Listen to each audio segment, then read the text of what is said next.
Chapter 21 Modern Siege Tactics. You are listening at novelfull.audio. Just as he had done 10 years ago, Duke Herak once again stared down the distant walls of Etra. In anticipation of his revenge, he couldn't suppress a small grin, but reality soon reigned in his enthusiasm. As his face transformed into a smile, the frail skin around his cheeks began to tense and crack, a stinging pain to replace his happiness. Once again, the Duke's face returned to its usual frown, though no one would ever see it beneath his mask. With his joy reined in, he had the presence of mind to observe in what way their so-called enemies had prepared for the defense of their city. The walls were tall and solid, nothing had changed after 10 years. Storming them would take a considerable toll on Herak's men. Although he was in charge of the combined armies of Borna and didn't care much about the troops other lords had sent along, he couldn't just throw them away either. In the end, it would only cause trouble for his brother. With the walls themselves ruled out, he would much rather focus on the city gates. Solid oak, standing strong in the winds of the surrounding plains, ready to withstand rams and whatever else a man could throw at them. These were the doors the Bornish forces had washed against 10 years ago, to no avail. Though according to the formal agreement, Borna had worn down the allied forces and obtained a victory, Herak had never seen it that way. They hadn't won the city. They hadn't even entered it.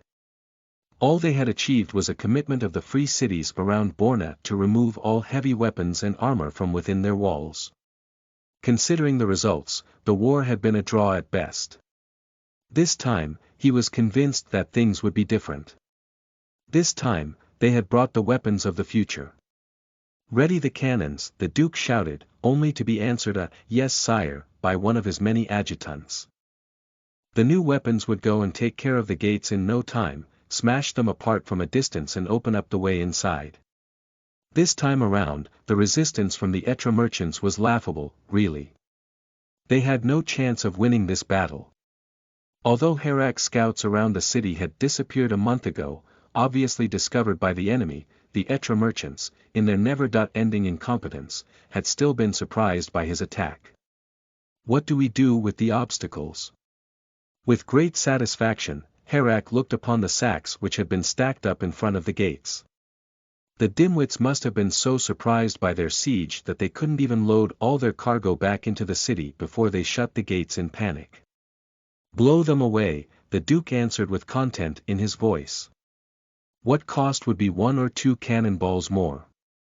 After they had given up their chance for surrender earlier today, the Bear of Borna would let the commoners inside those walls sweat for a bit.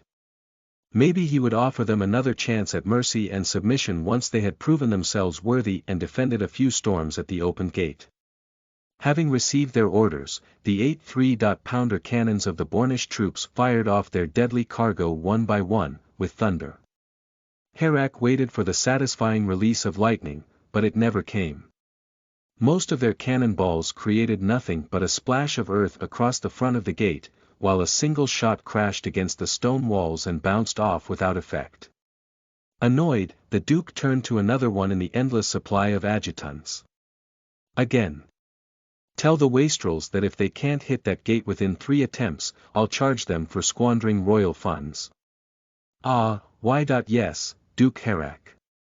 Right away, sire." His usual frown deepened as Herak watched the adjutant run out of the tent. He didn't know which lordship had sent this one, but the Duke was sure he would be just as spoiled useless as all the other troops the lords of Borna had sent him. It was the reason he needed money. Like his brother, the king, Herak had had enough of their neighbors dictating their positions, and he could feel the continent buckle under the tension as old powers got weaker and new ones rose. A big war was coming, he could feel it, and if they wanted to get out of it as leaders of the new era, they would have to get the funds to improve their armies.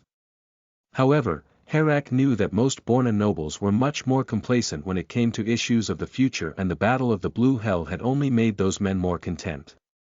Even worse, the Duke also knew that the sort of advantage they had shown in their war against Whiteport wouldn't last. They had won because of the new galleys and their use of cannons.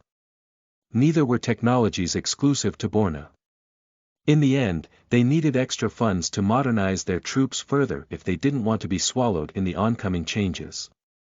As the Duke thought about the future of the kingdom, his efforts in the present finally yielded some results.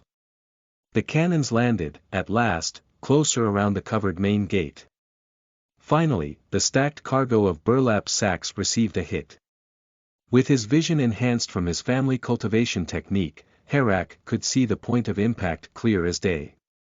However, something was strange. The results different from his expectations. The loose cargo wasn't blown away by the enormous strike. Instead, the sacks simply slid back a few fingers before they came to a stop, absorbing the entire force of the solid iron cannonball, which had been massive enough to split a man in half. Again, the Duke's frown deepened. After he had watched a second cannonball do the same, he began to observe the enemy's position in more earnest. Now that he looked at it, the placement of sacks seemed far too deliberate to have been left there by a panicked merchant. First, in front of the main gate, the ground had been raised. As a result, their cannons had to fire upwards, reducing the impact the balls would have otherwise. At the same time, it meant that they would have less gate to aim at. What little of the gate the cannons' muzzles could see was further covered by the carefully stacked bags. They had already proven to be useful in stopping the cannon fire, however unlikely that seemed. Furthermore, a strange contraption had been erected in front of the sacks, as thin, curled rope stretched all across their front. Though Herak was not sure of their purpose, as they seemed to have minimal influence on the cannon balls which would just fly through the loose mesh, he needed to do something about those bags, if nothing else. Halt! As the Duke stared ahead, planning his next step, he continued to hear the cannon fire around him, his order ignored. Stop firing, damn it. If anyone keeps wasting the kingdom's gold like this, I'll cut off their heads myself. Enraged, Herak unsheathed his sword and stomped towards the men around him with menacing steps. The innumerable useless adjutants, sent by innumerable useless nobles, all stepped back in fear, but finally, just in time, the fire of cannon ceded and with it the rage of the bear.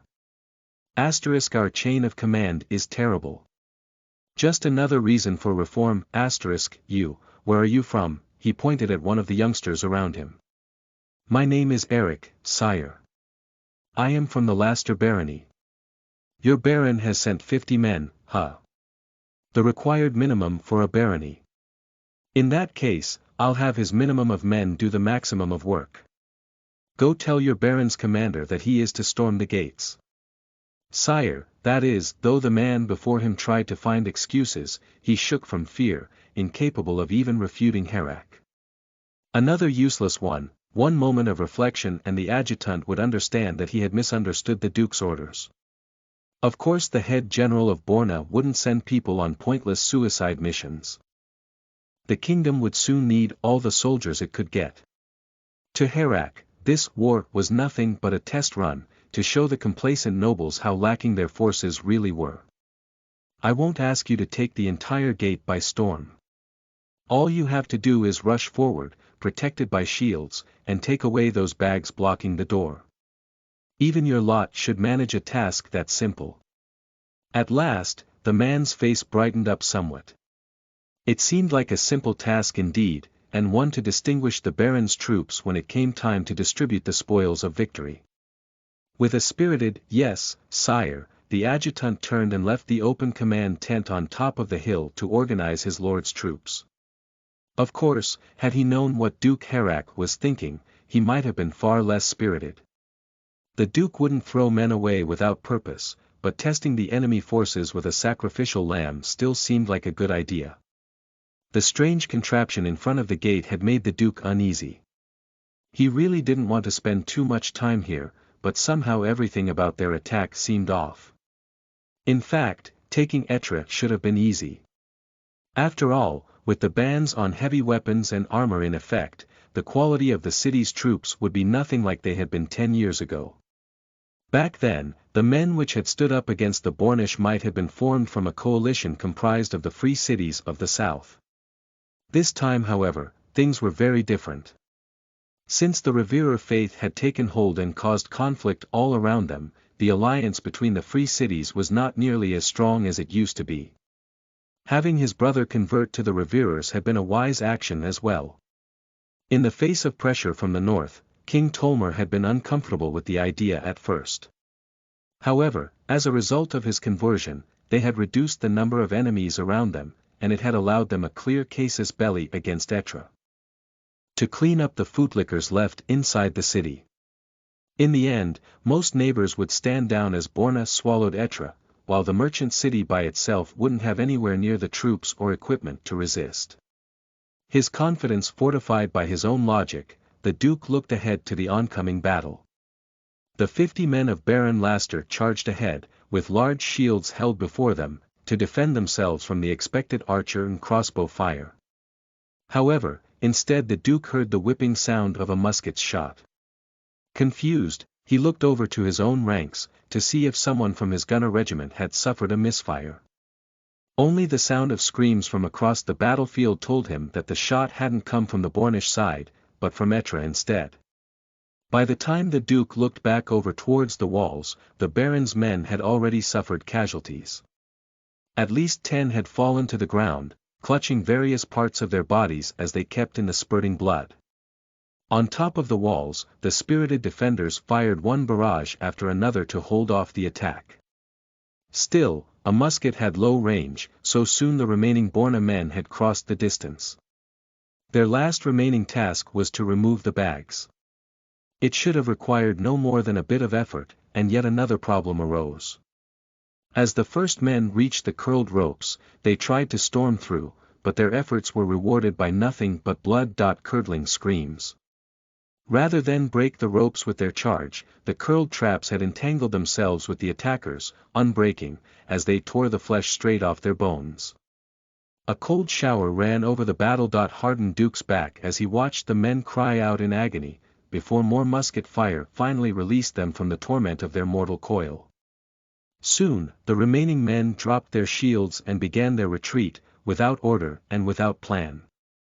The first storm onto Etra was a total disaster. In the end, not one of the men had even made it to the bags which had been their objective. As the Duke scratched his scraggly beard, he looked up, towards the wall's crenellations. Up there, he was met by the stare of a young man with strange, exotic features. Though he was not large for a man of royal blood like Duke Herak, he still met his noble gaze, imposing and without fear. The Duke remembered the man very well. His name was Corco, the former apprentice of the old fast grade, one of the reasons he had wanted to lead this expeditions. The Duke hated loose ends more than anything.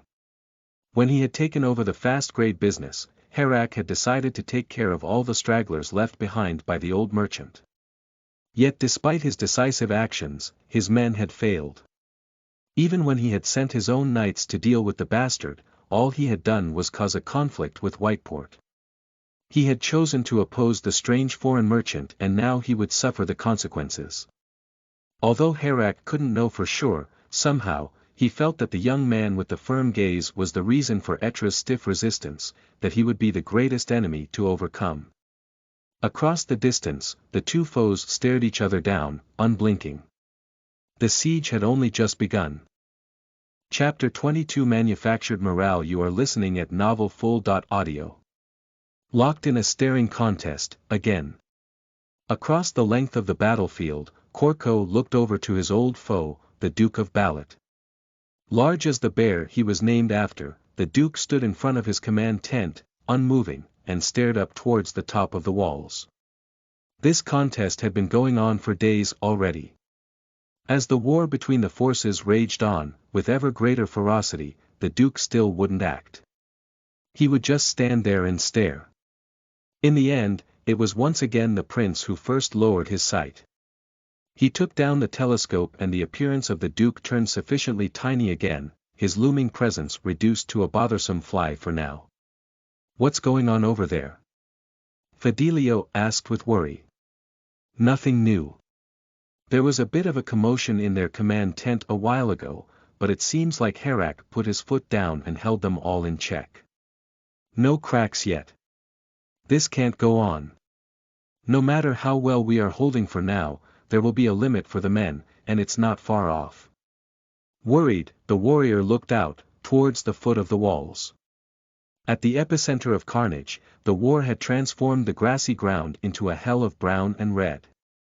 Although all bodies would be removed in the short moments of ceasefire between attacks, there were still some overlooked limbs left here and there, strewn in between the broken weapons, shields and pieces of ladder. Uncomfortable, Korko looked up again, away from the signs of the massacre.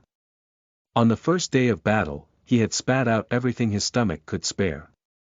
The horrible sight of bloody murder hadn't even been the worst, even though the spurting blood, or desperate eyes of men falling to their doom below the walls had also left a deep mark in Korko's memories. No, worst had been the sounds and the smells. Swords of iron clanging into armor and breaking apart flesh with spurts and splatters, muffled by the screams of the slaughtered, as the air filled itself with the metallic smell of blood, ever present. Still, he had to stay and endure. It was an embarrassment for the city, but no one else was any more qualified to lead the defense than Korko was. By now, the 10th day, he could stand up to the views of terror, but sound and smell were still too much for him. All that human life, wasted for the greed of a select few, only because they demanded dominion over free land for no good reason. The very idea made him feel even worse than the flying limbs of battle had. For now, we're holding well. The sandbags hold off the cannons and protect the gates. The barbed iron wires protect the sandbags from getting removed. Even when they accepted the huge losses and stormed past the barbs, we just had to throw more sandbags from the gateway arches and fill the space back up. Easy. Korko reiterated their short-term strategy. I understand that the plan is good, but our men could still crack before we get it done. At first, we took them by surprise, but they've adapted well. When they came here first, they thought they had an easy job.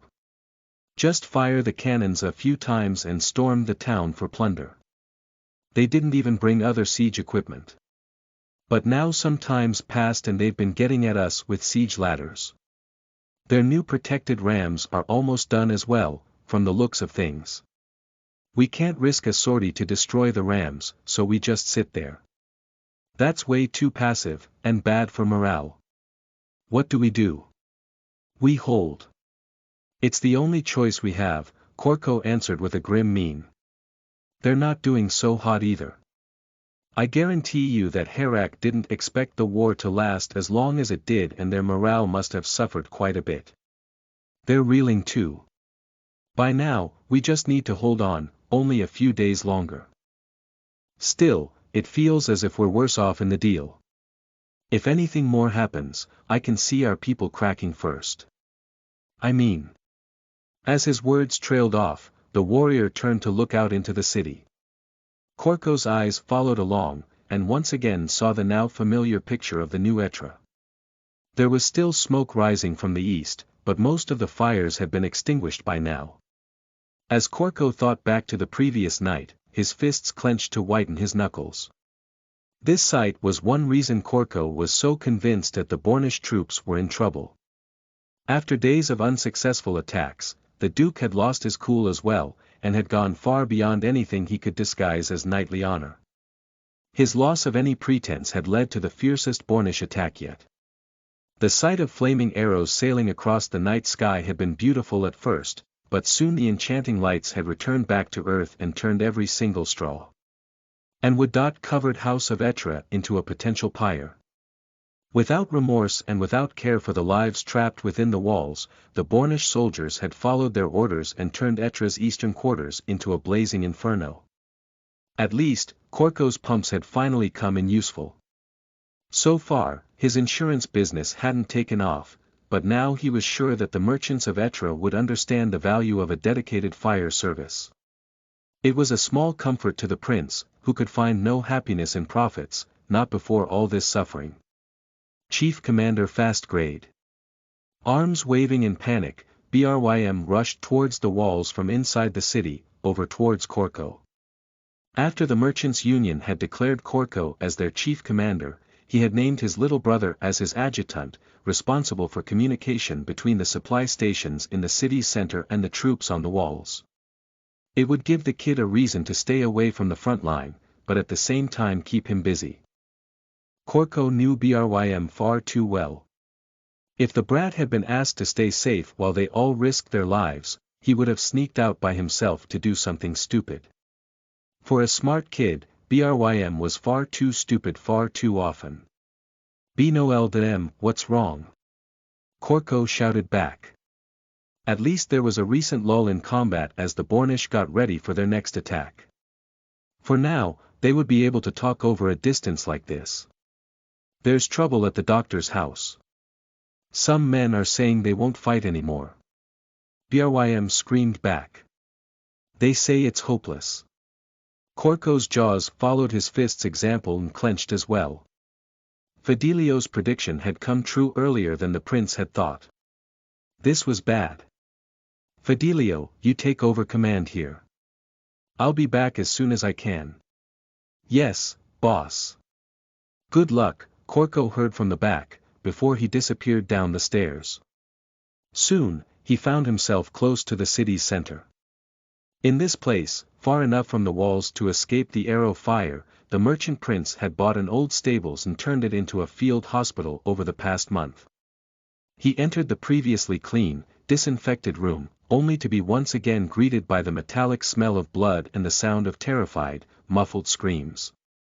Even more so than the battlefield, this place was the worst the war had to offer. At least there were not too many men who had been injured so far. The crenellations had done their job and protected them from enemy arrows for the most part. However, as the Duke's attacks had become more and more impatient, this space had been filled with human tragedy as well. Over here, Brym said as he led Korko over to a cluster of men who had grouped themselves around one of the beds in the room. On his way there, the chief commander observed the surroundings. The so-called doctors ran all over the place as they offered their limited help to desperate men. Among them, yet so distinct, he spotted Ronnie. With his simple use of modern-day first aid, the alchemist must have been responsible for more saved lives than all real doctors in the room combined. Of course, neither man had time for chatter, so they only shared a nod before they carried on with their respective work. They both were too busy saving the city, each of them in their own way. At last, Korko had ended up in front of the troublesome group of men, and found it to be two, rather than one. The two parties stood over another man's body, injured or dead, and argued with animated voices. With all the chaos around them, the prince couldn't even make out what they were saying until he reached them. Boss, Ulf, one of his own workers, an apparent leader of one side of the argument, called out once he had spotted them. Right away, all men calmed down. Together, the embattled parties stood up straight and called out, Chief Commander. No matter what, the month of military drills hadn't been for nothing, even though their training was still superficial. What's going on here? Korko asked in the stern tone he had trained over the last month, arms crossed behind his back and chest puffed out. With a frown, he looked over to the side Ulf had opposed. With Ulf's earnest character, the commander knew that the worker would never stir up trouble during the siege, so the problems must have come from the other side. Sir Fastgrade, one of the men began, we can't fight any longer. Resistance has become impossible. You just don't want to fight your reverer buddies from Borna. Ulf shouted, but a stern look from Korko shut his mouth again. Rather than answer the original concern, Korko just stared at the reverer and waited. Emboldened, the man continued. We've been fighting day and night, 10 days now. And last night we put out fires all night too. The men haven't even slept any. And now Braden died too. The Bornish attacks are worse and worse. Like this, won't we just make them more angry if we hit back? Korko just stood there for a while, as he stared the man down. Inch by inch, the reverer's shoulders sank, as he shrank under the stern gaze of his drill sergeant. At last, the chief commander answered the confused, frantic concerns. So you think that winning is impossible, so we might as well cut a deal with the Bornish and surrender. Is that it? Though they were terrified of their boss, the reverers to the left of the dead Braden still managed a unified response, although it consisted of only nods and mumbled words. Corco countered their naive view with a sneer. You really think that surrender will save you? I don't blame you for being reverers or whatever. I understand your thoughts. You're afraid. You're terrified. You have never seen blood and pain like this, and you don't want to die. But you've never thought about the alternative either. What happens if the Bornish win, if we surrender? What will they do with us? They'll just take the city, right? I mean, they can't be worse than the Merchants' Union, a small voice came from the back. Corco only replied with a harmless smile, until the man had disappeared behind the back of his fellow soldier. You really believe that, honestly, from your heart? Just think about all that has happened over the last few days. Sure, the Bornish acted all proper and knightish at the start, announcing their attacks, only attacking during the day, using the off-time as ceasefires to move away the dead. But look at what's happened since. Those bastards have shown their true nature more and more. You were exhausted from last night. Why is that exactly? Isn't it only because the honorable Bornish knights decided to burn down the entire fucking city? You really believe that things will get better, even if we surrender? The Bornish aren't here to conquer us, they're only here to wipe us off the map, down to the last man, out of no better reason but revenge. Don't forget who leads their troops. The Butcher of Borna, an especially brave soldier, whispered under his breath, as if he was telling a ghost story at a campfire. As the Bornish commander of the siege 10 years ago, Duke Herak of Balat had unmatched infamy within Etra. It was a reputation Corco could make good use of now. That's right. Do you really think the Butcher of Borna is gonna let you guys go, or your families, for that matter, just because you're all reverers? You believe that monster has any faith in anything?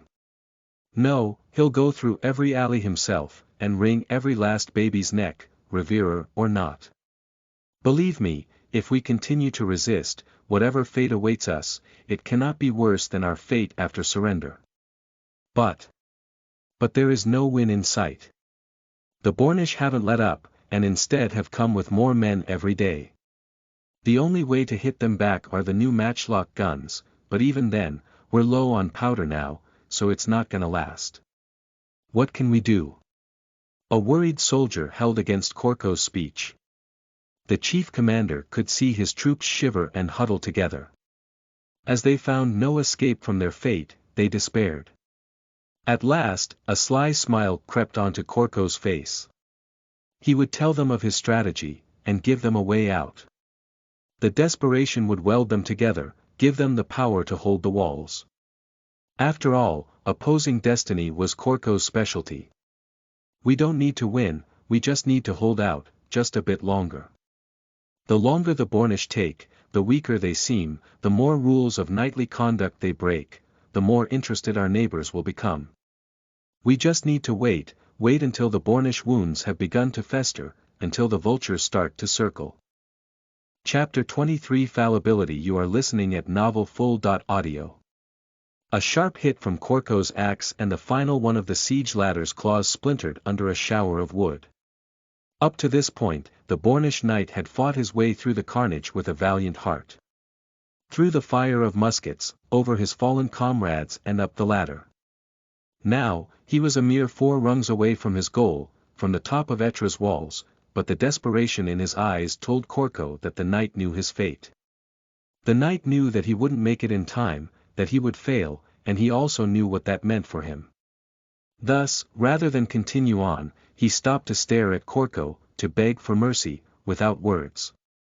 In response, Corco only clenched his jaws and brought his weapon down onto the ladder all the same.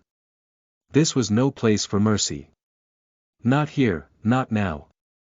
The final hit of the axe split apart the splintered wood and released the ladder's grip on the walls.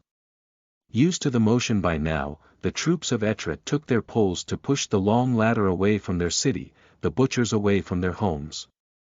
Even though the prince's eyes refused to follow the action, Korko swore that he could still hear the man's desperate screams over the rage of battle, just as he could still see the man's desperate eyes, locked onto his own.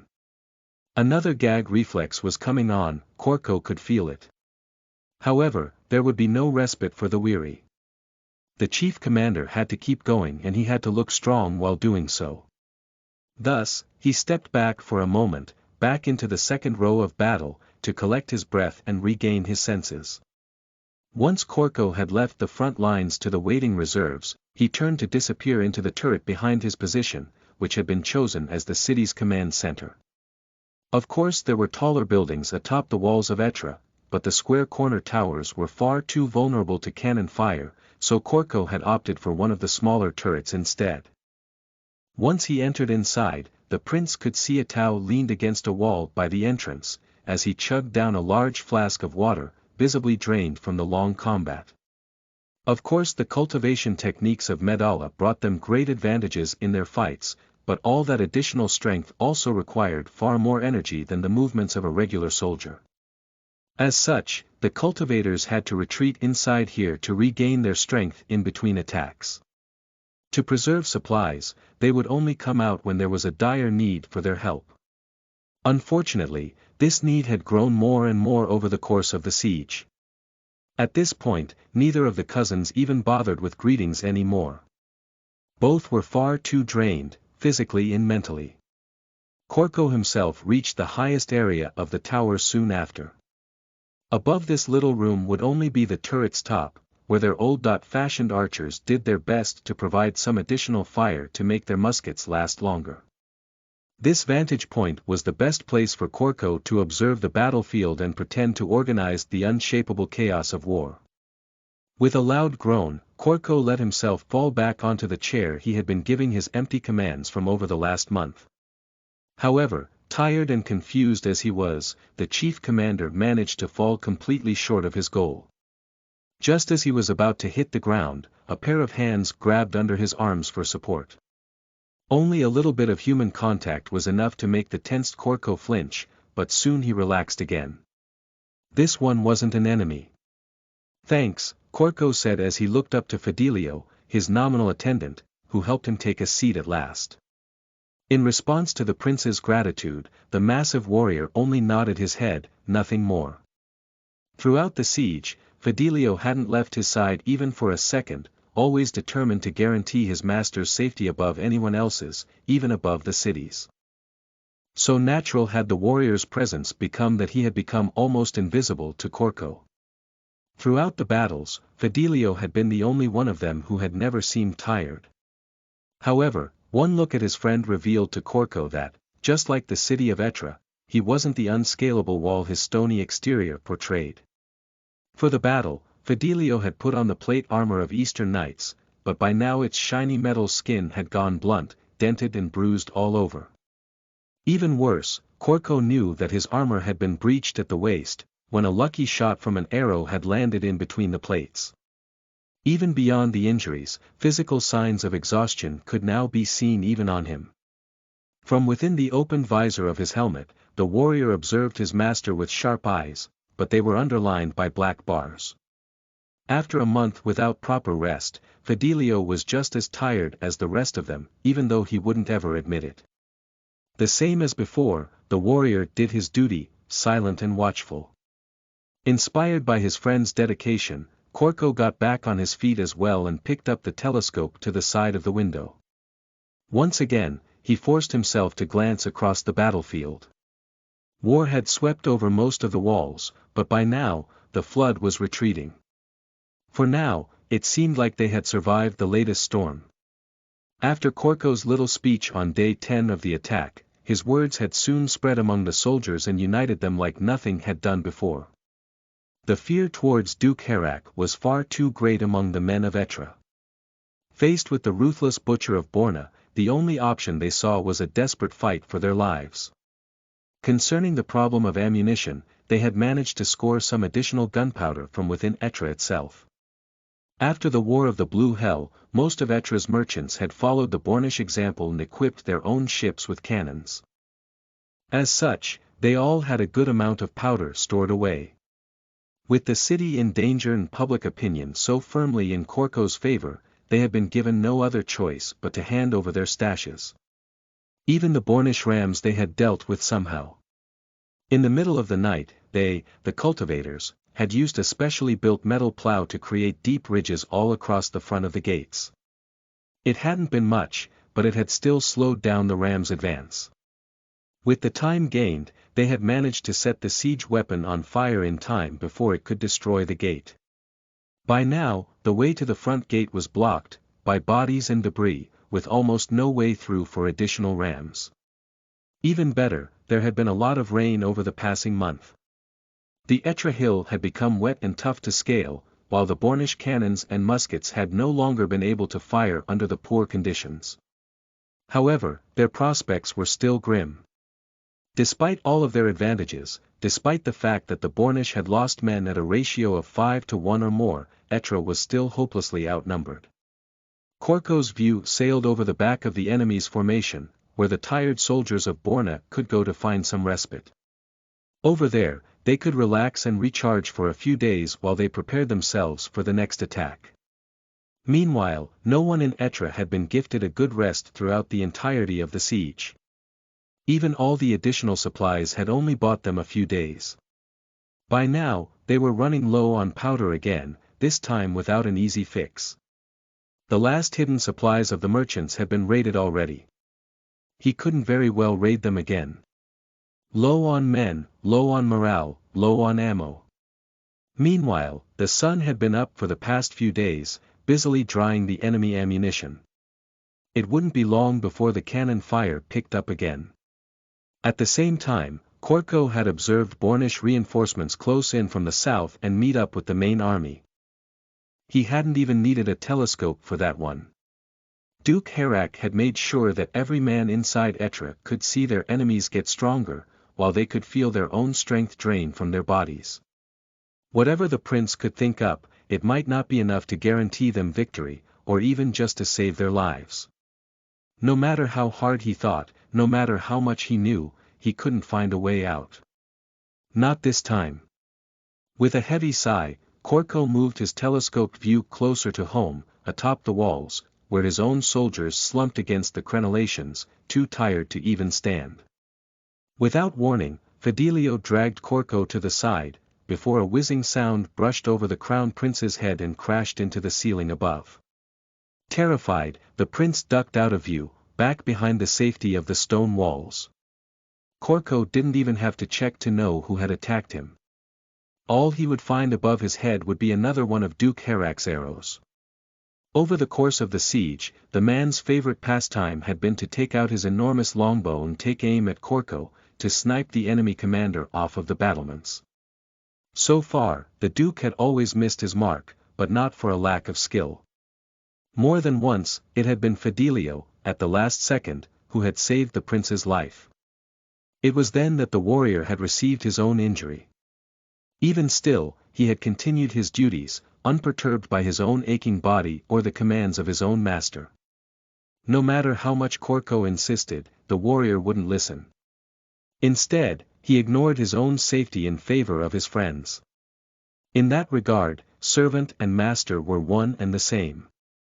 The city isn't safe, Fidelio started again, like so many times before. We need leave Etra, now. If you still cannot see that the city is a lost cause, then I have to assume you to have lost your mind. Korko could see the warrior tense his body, as he braced himself for another heated argument. They had gone through this play before. Fidelio would suggest retreat, worried for Korko's safety, while the prince would insist on standing his ground as he explained his plans one more time. However, this time, Korko didn't react. Instead, he just lay there beneath the window, while his eyes went up to the ceiling. Up, where the heavy arrow of Duke Herak had lodged itself into the stone, where it swung like the sword of Damocles. I've made a mistake.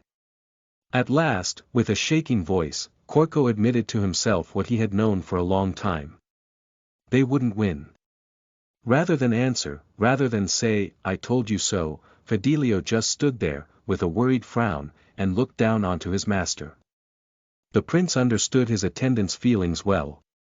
Since he had been gifted these memories, this knowledge, Korko had always been certain of his actions. With absolute surety, the prince had used his new talents to steer their group from success to success. Seeing that perfect facade collapse must have been a shock even to the stoic warrior. Still, it was time to face the facts. Though I was right, you know. Thought I had it all figured out. We'd hold out with our new weapons and new tactics, catch the Bornish off guard. In the meantime, the cities and countries around Borna would observe our war. As the siege went on, they should have seen Borna's determination for conquest, should have understood the true ambition of the Bornish. At the same time, they should have seen just how much trouble Borna had with the tiny, demilitarized Etra. They would seem greedy, overambitious, and vulnerable. Ideal conditions for someone else to take a bite out of their country under the guise of benevolence. The plan was perfect. What happened? Benoel M. Fidelio opened his mouth, but soon closed it again without a word. There were no good answers to his master's question. The plan itself had been solid. Still, there had been a fatal flaw within. With their own weakness exposed in front of an entire country's might, their little group was far too reliant on the decisions of others. For Korko's plans to work, the neighbors of Borna had to act in the way he had predicted. Logical, calculated and with forward vision. However, people weren't so easy to understand. I shouldn't have been so sure of myself. No matter how much I know, I'll never know the future. We should prepa. As Korko was about to admit his defeat, admit his fallibility and call for retreat, a resounding tone from beyond the window interrupted him. What laid its presence all over the battlefield was a military bugle, but not the Bornish one they had all become so familiar with over the month. Someone else had announced their arrival on the battlefield. While the stunned Korko was still lying on the ground, Fidelio peeked out of the window, careful to stay in cover. His tired face decorated by a wide grin, the servant turned to face his master. "It's the Free Alliance of Southern Cities," he said with glee. "You were right again, boss, exactly like you predicted. The war is over. It's our win." Chapter 24 Peace Offers. You are listening at novelfull.audio. What is this nonsense? The grand voice of the Duke reverberated within the tiny room. Disgruntled, Herak looked down onto the written agreement which had been negotiated between the Free Alliance of the Southern Cities on one side and the Kingdom of Borna on the other.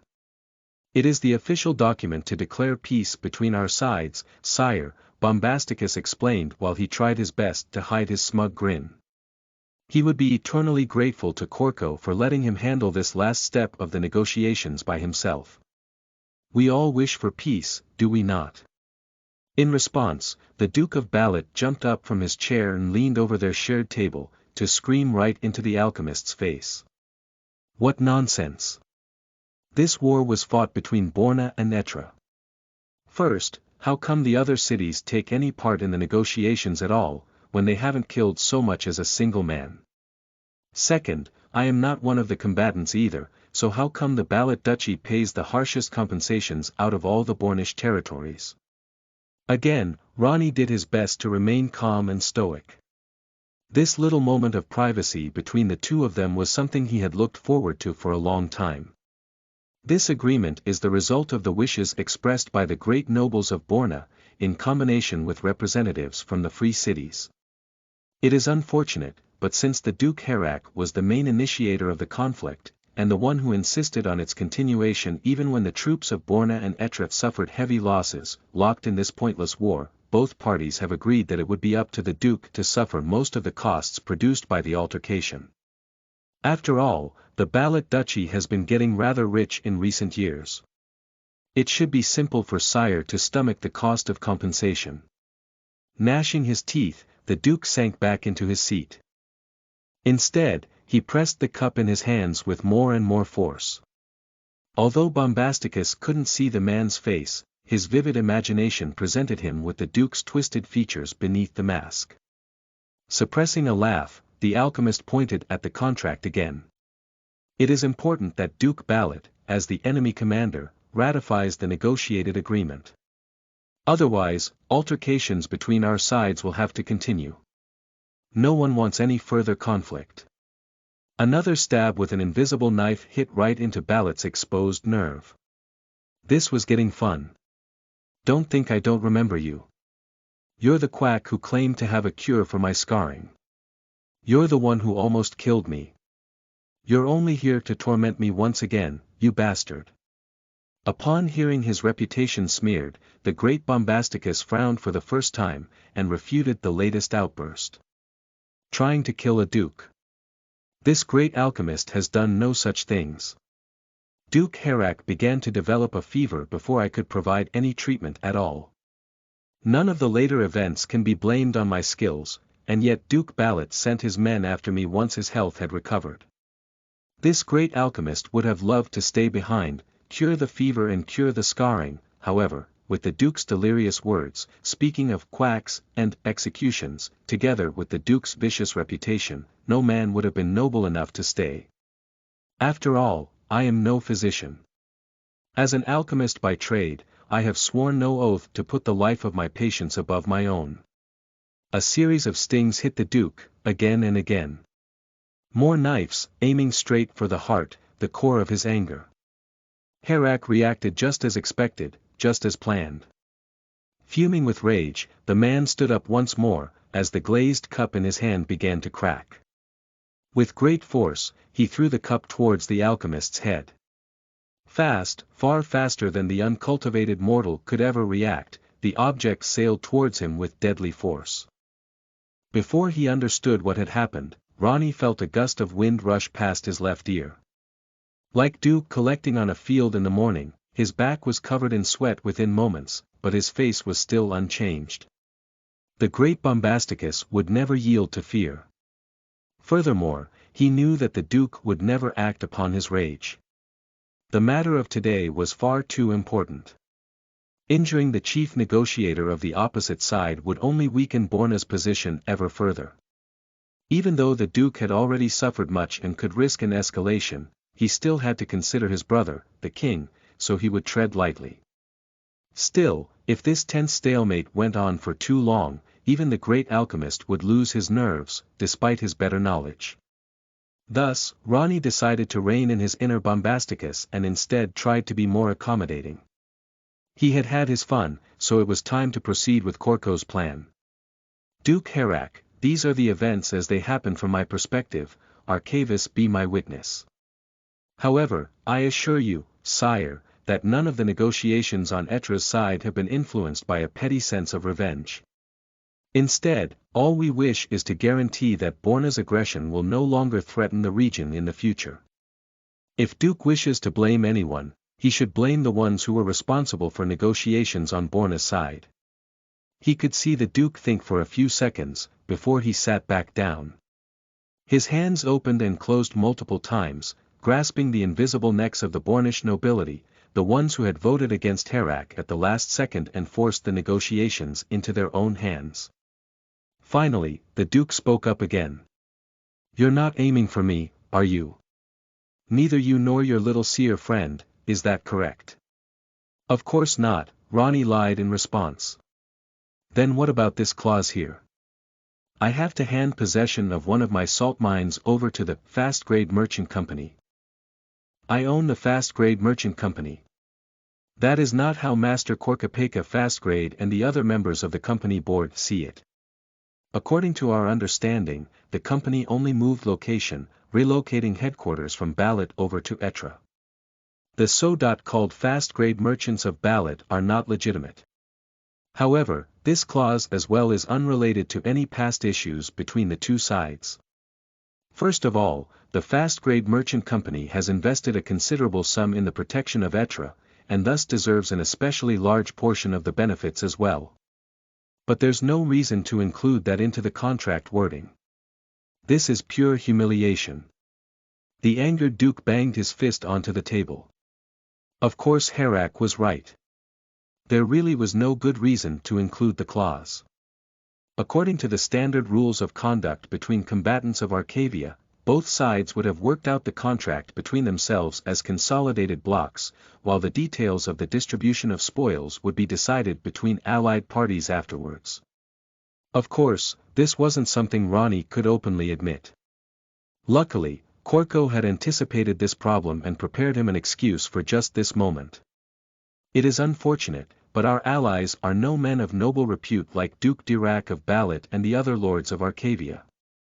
Since our allies are but simple merchants, greedy for profit, we thought it prudent to include the personal share of the fast-grade merchants in the peace agreement itself. It was the only way to guarantee a fair distribution and that no member of the city's alliance would go back on his word. Still, the Duke tried to continue, but this time, Ronnie preempted his worries. We believe that the mighty Balat Duchy could live very well without the salt mine. Even though salt itself is of great value, the other lords of Borna have warned us that the salt produced from within this one in particular is of inferior quality, barely worthy to be mined and sold at all. What? The Duke's anger showed itself once again, as red color rose up along his neck and into his hidden face. Ronnie wondered how long it would take the man's bronze mask to melt off from all that heat. Who dares sell out one of their own? Which Borna man lacks loyalty to the throne? With a small, sardonic smile and a knowing wink, Bombasticus gave the prepared answer. Of course this is not something our side can answer casually. However, it might help if we indicate that one of the servants who provided this secret information wore green on yellow. Baron Laster, huh? Behind the mask, Ronnie could see the Duke's eyes narrow into slits. We did not say a thing on the matter. However, Duke Herak is a smart man. I am convinced he will be able to find the traitors all by himself, without help from anyone. I'm not in the habit of thanking my enemies. Ungrateful, the Duke brushed off Ronnie's sign of good faith as if it had never happened. Still, Ronnie wasn't fishing for compliments, so he was unperturbed. Duke Herak should not speak with undue haste. Does Sire not wonder, just why is it that the fast-grade merchants would insist to include this piece of legislation into the contract? Why insist on this specific mine to be claimed as their own spoils, when through the work of spies, we are well aware of its low actual value? Oh, why would that be? The Duke leaned back in his chair. Ronnie could hear the complacency dripping from the man's voice. Surely he would be convinced that their merchant's troop was as terrified of the Duke as everyone else, and that they had refrained from any greater claims out of fear. Even though Ronnie had no interest in correcting the Duke, he would at least present him with a different interpretation. Duke Herak, this might be a surprise, but I am not only here on a mission from the city of Etra, not only to make sure the contract is signed. No, I am also here as a member of the board of the Fast-Grade Merchant Company. In the end, both of our situations are remarkably similar. Both of us see the future, and the challenges ahead. As we see them, we both try our best to prepare for said future, to profit from the changes it will bring. However, both of us are hampered by incompetence from within, Duke Herak by the other Bornish nobles, we by the greedy merchants of Etra. However poor our relationship has been in the past, there is no reason to continue in this fashion. Thus, the fast-grade merchants are willing to offer a sign of peace. Ronnie paused for effect, and also to see if the Duke would go along with his charade. This was the most critical moment of his trip. There was no reason to rush it. I'm listening. Master Korkapeka has decided to not claim the salt mine as compensation, but to purchase it instead for a fair price. The mine would give us the salt for the pickled beets our company has begun to sell in recent months. Acquiring it would reduce our costs in that area, so the mine would be a smart purchase even with the low-quality salt. At the same time, you, sire, will gain additional funds to strengthen your position within the Kingdom of Borna. Both sides win and strengthen their relations in the process. As I said before, we believe that there is no reason to fight each other over the past. Not when there is so much future left uncovered. Words are cheap. Who knows whether or not you honorless merchants won't try anything sneaky once I'm not looking, the Duke scoffed. Ronnie, meanwhile, did his best to remain calm. He really didn't like the Duke's attitude, but he would swallow his own pride for now. This meeting's outcome was far too important and he was far too close to his goals by now. Just one more step. Why would we remain vengeful over the past matters? In the end, Duke Herak has not done any lasting damage to the fast-grade merchants, after all. No one died in the process of the chase back then, only a bit of property has been lost. Even those belongings have since been regained through the abilities of Master Korkapeka. Wouldn't Sire find it much more profitable to work together, rather than oppose one another?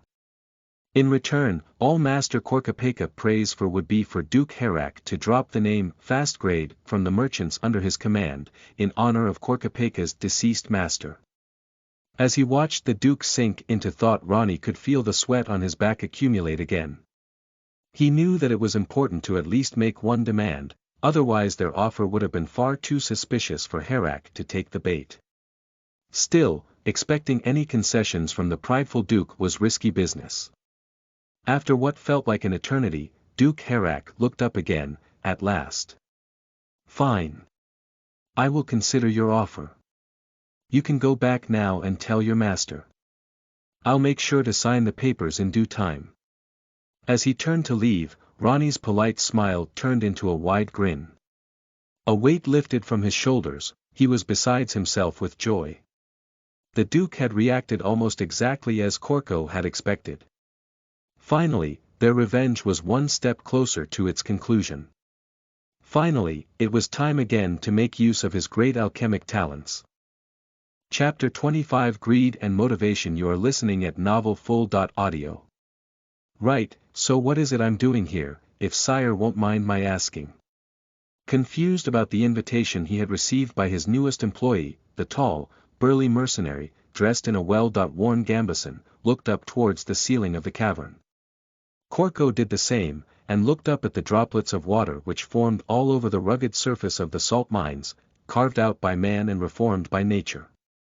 Ordered chaos like this had always been fascinating to the prince, a nice allegory for how he would love to rule his own empire in the future. For now though, he would have to be careful and stay on topic. The crown prince had a nasty habit of drifting off and didn't want to leave a bad first impression. You, as my new employee, are here to get a good picture of your work environment for the next few months, nothing more. It's just a cave like any other, isn't it? Derisive, brash words came back to answer Korko's simple reply. In any other case, the prince might have assumed that the poor etiquette was down to the man's lack of education, as many mercenaries were simple peasants who had fled famine or another horseman of the apocalypse to start a new life on the go. However, there were many indicators which made the mercenary before him different from his colleagues and belied his true status. Dedrick, captain of the Wolf mercenaries, was far more than just a desperate farmer with a good sword arm. True. It's just a cave. All we do here is pay people to come in and mine some salt. However, there is a few things I would like you to see before you start your work here. After all, our agreement is anything but normal. We'll have to get along for a while, so I want to avoid complications wherever I can. Whatever you say, boss. We won't complain so long as we get our pay. Although he kept his indifferent attitude, the mercenary had silently sized up the cave since he had entered, his fingers running across the rough walls all around and tasting the residue left behind. In that case, please follow me, Korko said before he marched deeper into the caves, towards the heart of their new mining operation. With a gruff harumph, the mercenary followed along. Uneager to converse with his new master, he waited for the prince to pick up their talks again. I find that anticipation is a good motivator. That's why I want to stress, once again, the chances I can offer you through our arrangement. How many men do you have under your command at the moment, if you don't mind my asking? It should be around 100 or so. 126, the mercenary corrected. Okay, 120.6 then. If you accept my offer, I'll have you to increase that number up to at least 1,000 over the next 2 years. I will handle all of your pay and even help with recruitment wherever I can. I'll also get you new equipment and provide all other supplies like rations and tents. You should have heard about the battle between Borna and Etra. The muskets used in that altercation were mine. They will be the new weaponry for your 120.6 men. You should be aware just how much money I am spending on your people. So in return for his generous gift, sire wants absolute loyalty, is that it? Dedrick said as he turned his face away from his new employer. Corco was sure that it wasn't to marvel at another stone wall. Rather, he was convinced that the mercenary tried his best to hide the disdain on his face. No, of course not. I understand very well that you can't force loyalty by being only nice to your subservients. That only sets you up for betrayal. Instead, I guarantee you that after you've seen what I will show you today, you will be just as loyal as any other man under my leadership. Whatever you think you can gain from betrayal, it will be far less than what I can offer you in the long term. At last, the mercenary turned his head again. With raised brows, he observed his new boss. However, the prince paid no heed to the curious Dedrick. Corco was intent on surprising the man more than once today, so he continued his argument. First, I wonder what reason you would have to join my pirate ship, so to speak. I mean, you understand that you'll be up against Borna, right? That's a proper kingdom against a middling merchant. Even if there's no conflict today, it's hardly a secret that Duke Herak has been eyeing our mines since his defeat at Etra. The Duke is still close by, and he's not a man to suppress a grudge for very long. With the bear's reputation, he will be out for revenge soon. What answered Corco was a bold smile, unafraid. Of course. But as a good archivists, we won't be afraid of the southern heathen. Those barbarians try to equate themselves to Archivus himself, saying we're all born equal. Well, they will feel his anger right soon. There is nothing Lord Archivus cannot do, so with his blessing, we will protect the south from his renegade children. Oh, seems like you are a religious man, huh? What a noble goal. However, why do I not believe that your true motives are this pure? Corco smirked. You trying to say something? I hate those renegade bastards, you can ask anyone who knows me. Enraged, the mercenary turned to step towards the prince, forcing him towards the wall. The pressure created from the large man's stance told Corco that he had hired a competent fighter, if nothing else. Sure you do, Corco ripped through the tense atmosphere with his casual attitude, but that's not your only motive. They might fool everyone else, but your shabby clothes and fake commoner accent can't fool me. That's your family's seal ring on your hand, isn't it? Just some plunder. Dedrick said as he hid his hand behind his back. Right, let's cut the bullshit. I checked up on you. I know of the former Knights clan of Harkin. If I haven't misjudged you, your goal would be, among other things, to regain your old family status. I'm sure you'd like that, Dedrick of Harkin. Well, you're in luck. I'm exactly the man who can give you what you desire the most. Status. Is that so? Once again, the dismissive attitude had returned. Of course Dedrick had no confidence in a merchant to handle matters of nobility. Yes, that is indeed the case. You might have heard of this before, as I'm sure you've done your own research, but I'm not actually from around here. In fact, I am an imperial prince, from the far-off Medalla Empire. Against the tense atmosphere, roaring, uninhibited laughter erupted and echoed throughout the caverns. Ahahaha! What a riot! A merchant, great seer of Archivus and prince of a heathen kingdom all at once. How very versatile of you, sire. Through tears, Dedrick mocked Corco's very real-life story.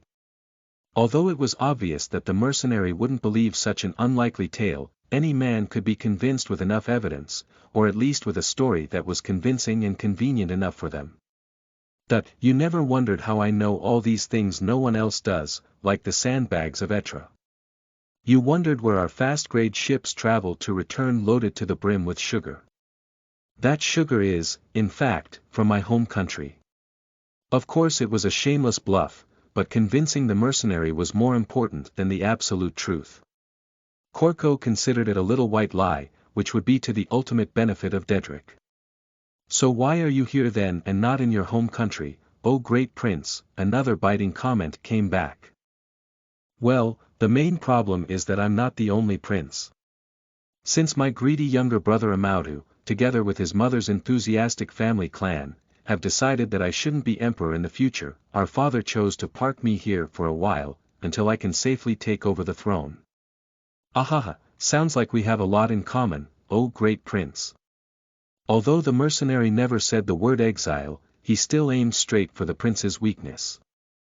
A few years ago, Korko would have exploded with rage, but now he was indifferent towards his temporary status. After all, he had taken his life into his own hands a long time ago. True, but the main difference between the two of us is this. I have money and you don't. I can afford to build my own private army, to regain the throne my good brother has been trying to steal, while you have to work for others in the hopes that you can somehow catch a break. We're not a private army. Those are my men, no one else's, the mercenary barked, the self-indulgent smile blown off his face by Korko's provocation. And I'm not trying to take them from you, Korko nodded. With our agreement in place, you'll still control your men. Rather than take over, I will bankroll your troops, and you will protect my property here on Arcavia in return. When the time comes for me to go home and claim my throne, you and your men will support me in my attempt. Once I have succeeded, all of your men will receive a reward far beyond anything you could take from this old, used-up mine, plus the noble status of warrior, roughly equivalent to an Arcavian knight. Even if you decide to return, as former warriors under the great ruler of the mysterious, foreign sugar empire, your reputation in Arcavia would be far beyond that of a common bandit. Mercenary, Dedrick corrected. Now go and explain the difference, Korko replied with a grin, since he understood just how mercenaries operated in Arcavia. There really wasn't much of a difference between the two professions, especially in times of peace. Even during wars, mercenaries would often be the last to the battle and the first to the plunder. However right Korko was, Dedrick himself seemed fed up with their talks and was intent on pushing back against Korko's snarky attitude. You know, I've collected my own information, and heard some stories about this place as well. Maybe your plan isn't as perfect as you think, sire. Oh, is that so? Korko ignored the bite in Dedrick's address and played along, as he resumed his march again to lead the mercenary deeper into the caverns, towards the goal of their journey. Yeah, that's so. Seems like you guys have been selling quality salt out of here, on the quiet. They say that you found a hidden mine of high-grade salt under all the cheap stuff. No idea how well an emperor pays, but an entire mine of good salt sounds like a decent haul for me and my 120.6 men. Ah, you're right, that would be quite the haul for you, Korko agreed as he tried to suppress the grin on his face. Even though he could feel that Dedrick was a very upfront man, he didn't want to insult the mercenary too much, since they would have to work together in the future. It's even true that we're producing high-quality salt. Pure sodium chloride, but it's not for you to have. That's why we're here, to convince you that your desire is unfounded. Just as he had finished his introductory speech, Korko came to a sturdy, newly built door in the old cavern walls. With a light grin, he opened up and marched inside. We'll see about that, Dedrick mumbled under his breath as he watched the prince disappear. With a sigh, Korko turned around and waved towards the provocative mercenary captain. Just come inside. As soon as they entered the large room, the mercenary's sneer turned slack-jawed as he tried to comprehend the sight before him. Korko wasn't all that surprised by the reaction. With pride, he looked over the contraptions they had set up all throughout the hall, the giant vats of bubbling liquids. Opposite the entrance, the walls had been opened up to the outside, creating large windows along the cliff face of the mine's backside in order to let out the steam from their separation process, while the hard-working apprentices ran to and fro, with Ronnie in the middle of the pack to coordinate their efforts. Here it is, our Saline, the place where the magic happens. Pride filled the prince's voice as he presented the mercenary with their greatest money-making scheme yet. What is this? With a grin, Corco stepped over towards the table where they would package the finished product. Men in gloves filled large barrels with the cleaned, almost pure white table salt worth a fortune. It's our production facility. The salt you could get from this mine wasn't actually that bad, you know. Overall, it's a pretty middling quality. However, the sodium chloride is completely mixed together with potassium chloride and other impurities, which gives the mined salt its bitter taste. Together with my head alchemist over there, we managed to separate the two substances. Those different boiling points sure are helpful. Take some work though without a proper thermometer. Anyways, after the separation, you just need a bit of cleaning up and you get the highest quality salt in all of Arcavia. You want to take the tour? Enthusiastic about showing off his newest toy, Corco turned around, only to stare into the dull face of his guest. It seemed like he had once again overdone it in his explanation and lost Dedrick's attention in the process. In here, we turn icky, bad salt into yummy, good salt. Money much, the prince repeated in a flat voice. So, there's no secret deposit. Awakened from his confusion, Dedrick asked the only question he cared about. Of course not. You can stay as long as you like and check anywhere to see if I'm hiding something from you.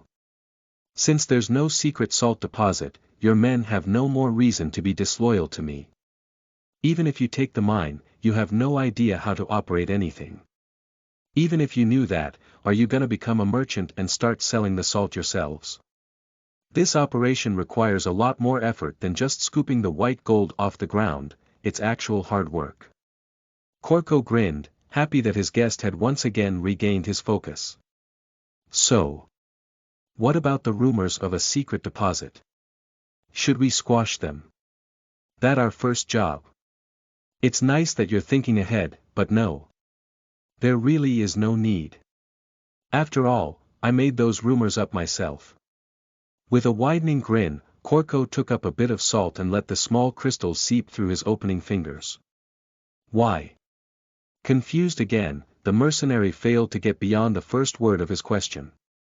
If he wanted to ready his new troops for the political games at his family's court, it seemed like the prince would have quite the challenge at his hands. The rumor made you, capable mercenaries, ignore the opposition of Borna and come here, right? To see if you can just take our great salt mine for yourselves. Worked like a charm. Even after I've hired you, I expect the rumors to do more work for us in the future. But it will provoke the knights in the area, Dedrick said with a frown. I know those petty people far more than you do, boss.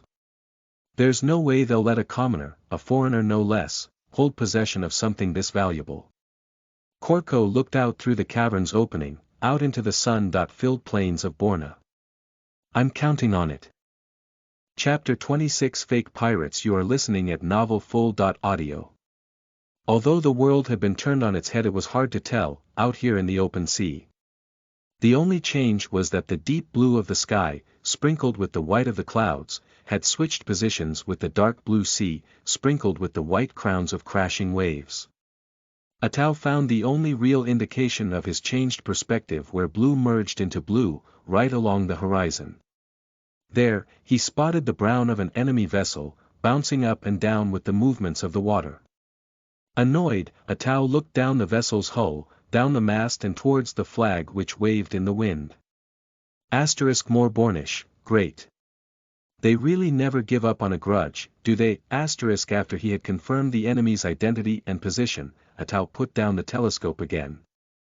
Thus, the sky and sea flipped once more and the world returned to its natural order. Oren, the captain shouted while he put away the telescope. We'll adjust the course due south. We should be polite and make some way for the Bornish vessels. Let's travel 5 leagues from the coast, that should be enough to slip past whatever they consider detection. Inform the rest of the fleet as well, make sure none of the ships stay behind. Aye aye captain, his first mate replied with verve. Those Bornish are as tenacious as they're stupid. Don't they understand that they won't catch us by doing the same thing again and again? Frank laughter returned from the captain. It's not like they can change their approach any. Anyways, I'll have to check on the maps and work out our new course. If you reach 5 leagues before I'm done you can cut the sails and wait. You have the command until I come back. His orders given, Atau marched down from the ship's forecastle and over the main deck. As he made his way towards the captain's quarters under the quarter deck, the captain thought about all the needless troubles caused by the Bornish fleet. It had been almost 2 years since the city's alliance had signed their peace treaty with the kingdom of Borna. Throughout this time, the Bornish had kept to their end of the bargain, but not out of a sense of honor. Rather, breaking contracts between two sovereign states would have gained them a reputation as oath-breakers. Unlike the politically more free-form Med-Alan lords of Atau's homeland, the Arcavians really took their contracts seriously. Breaking the agreement would not only upset the free cities, but isolate Borna among the other lordships. Even with all of these restraints in place, Duke Harak had never stopped in his attempt to repay them for his humiliation. Although nominally, the Bornish had no right to intercept a vessel from Etra, Atau knew the purpose of those ships on the horizon very well. Once they came close enough to spot them, the ships would lower their Bornish flag and pretend to be pirates. This way, the Bornish army could attack them without any repercussions. After all, the sunk fast-grade fleet would simply be victim to an unfortunate pirate attack. The great Duke Harak would never be in cahoots with these outlaws, so it would be easy for him to avert all blame should they be caught and sunk by the Bornish navy. He had seen it before, which was why Atau would knew all about their tricks. The last time he had returned from one of their major expeditions, they had also been attacked by fake pirates from Balat. In the end, the altercation had been a competition in arrogance. Even though Korko had left all these incredible tools at his disposal, Atau had still ignored his advice. With the help of the telescope, he could find enemies long before they could spot his own fleet, while the ethanol compass and knowledge of geometry and mathematics helped him plot a safe course around the enemy. Those were the reasons Korko had always asked Atau to play to their strengths and avoid conflict wherever he could. Even so, in the face of the shameless Bornish, Atau had decided to face the fake pirates in open combat. It had been a disaster. The only reason he had survived to tell the tale was that the Bornish attackers had been even more arrogant than Atau himself. Not only had they sent a mere 3 ships to intercept them, they had also made the foolish decision to refrain from a proper attack on sight.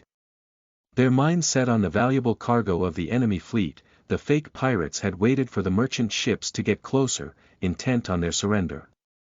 They had been safe in the knowledge that the fast-grade ships had no proper armaments to return fire with. They had been wrong. A broadside from point-blank range with their cannon batteries had been enough for Atau's crew to turn the tide of battle in their favor. Although the Bornish reacted fast and began to board the fast-grade ships, the crippled Bornish ships had been far too slow to follow the modern hulls of Atau's fleet once the Bornish threatened to overpower them in melee combat. In the end, they had retained all of their ships, but many good men had lost their lives that day. It had been a painful lesson for the captain, another one among so many he would never be able to forget. Deep in thought, Atau entered his quarters and went straight to the table in its center. As he looked over the map spread out before him, he thought back to all the exotic places they had been to over the passing months. This time, they had made it all the way to Akala, almost halfway around the world. Not the actual world of course, but simply the collection of land masses which formed what Korko had called the known world. Although Atau had heard of rumors that Enila had plans for another expedition across the sea, to truly sail around the world and reach Chutwa, the captain of the Homeward didn't have much interest in it. From Korko's teachings, he knew that the world was round, and even knew how to calculate its size, but that only made his curiosity dwindle further. As far as he understood it, the Great Sea between Arcavia's east and Chutwa's west would be far too large to cross with the laughable expeditions Enila had planned. Even if they sailed along a perfect route, they would fail just like the first expedition had. Not to mention, with their primitive navigational tools, they would never keep to a straight course, waste far too much time, and ultimately succumb to hunger, thirst, or the force of the great waves. Much rather than Enila's pointless attempt at glory, Atau wanted to try his luck at a far more realistic feat. It wouldn't be a journey around the world, but it wouldn't be far off. Atau's plan was a full trip around all the known continents, and Korko had been nothing but supportive towards his idea. From the Medalla Empire's eastern coast, he would sail all the way to Arcavia, around the southern coast, up past Enila, out of Arcavia, past Akala, Gyuvalin and Chutwa, all the way back to Medalla's west, back to the root of the world. Not only would this journey bring Atau infinite glory, it would also let him play his part in Korko's great undertaking. With a sigh, Atau looked away from the maps for a moment and pinched his eyes shut. Since their last defeat, the Bornish had only increased their presence in Arcavia's south. They had been chased by ships all along the southern coastlines. Even though their technical advantages had made evasion an easy task, the captain himself had needed to stay awake for most of the last few days. Much to his dismay, no one else on board could read the maps and calculate their routes like Atau could. Luckily, one of the great discoveries of their most recent journey had helped him greatly in surviving the sleepless nights. Instead of falling asleep while he was hunkered over the maps, Atau turned to a pot filled with a thin, brown liquid. Eager, the captain grabbed the ceramics and filled the simple cup to the side. Only half a cup, no reason to spill the precious cargo. With his eyes closed, the captain swallowed the bitter liquid. He really didn't enjoy the taste all that much, especially cold like this, but Atau knew that very soon, he would feel fresh and energized, ready to take on his duties again. Coffee, that was what they called the wonder drink on the northern coasts, where the coffee plants were native. This had been one of the hauls of their most recent journey, one of the plants Korko had told him to stay on the lookout for. Sure enough, his cousin had been right once again. Soon after they had landed in Akala, they had found the drinkers of the energizing beverage. As far as the captain was concerned, this drink alone made their whole journey more than worth it, especially if they could cultivate the plants back home. While Atau waited for the coffee to take effect, he glanced around his captain's quarters, stuffed to the brim with other marvels from across the world. Though of course, Atau had no idea what half of these things were, or whether or not they were useful at all. Korko had specifically left him with a unique book for his travels.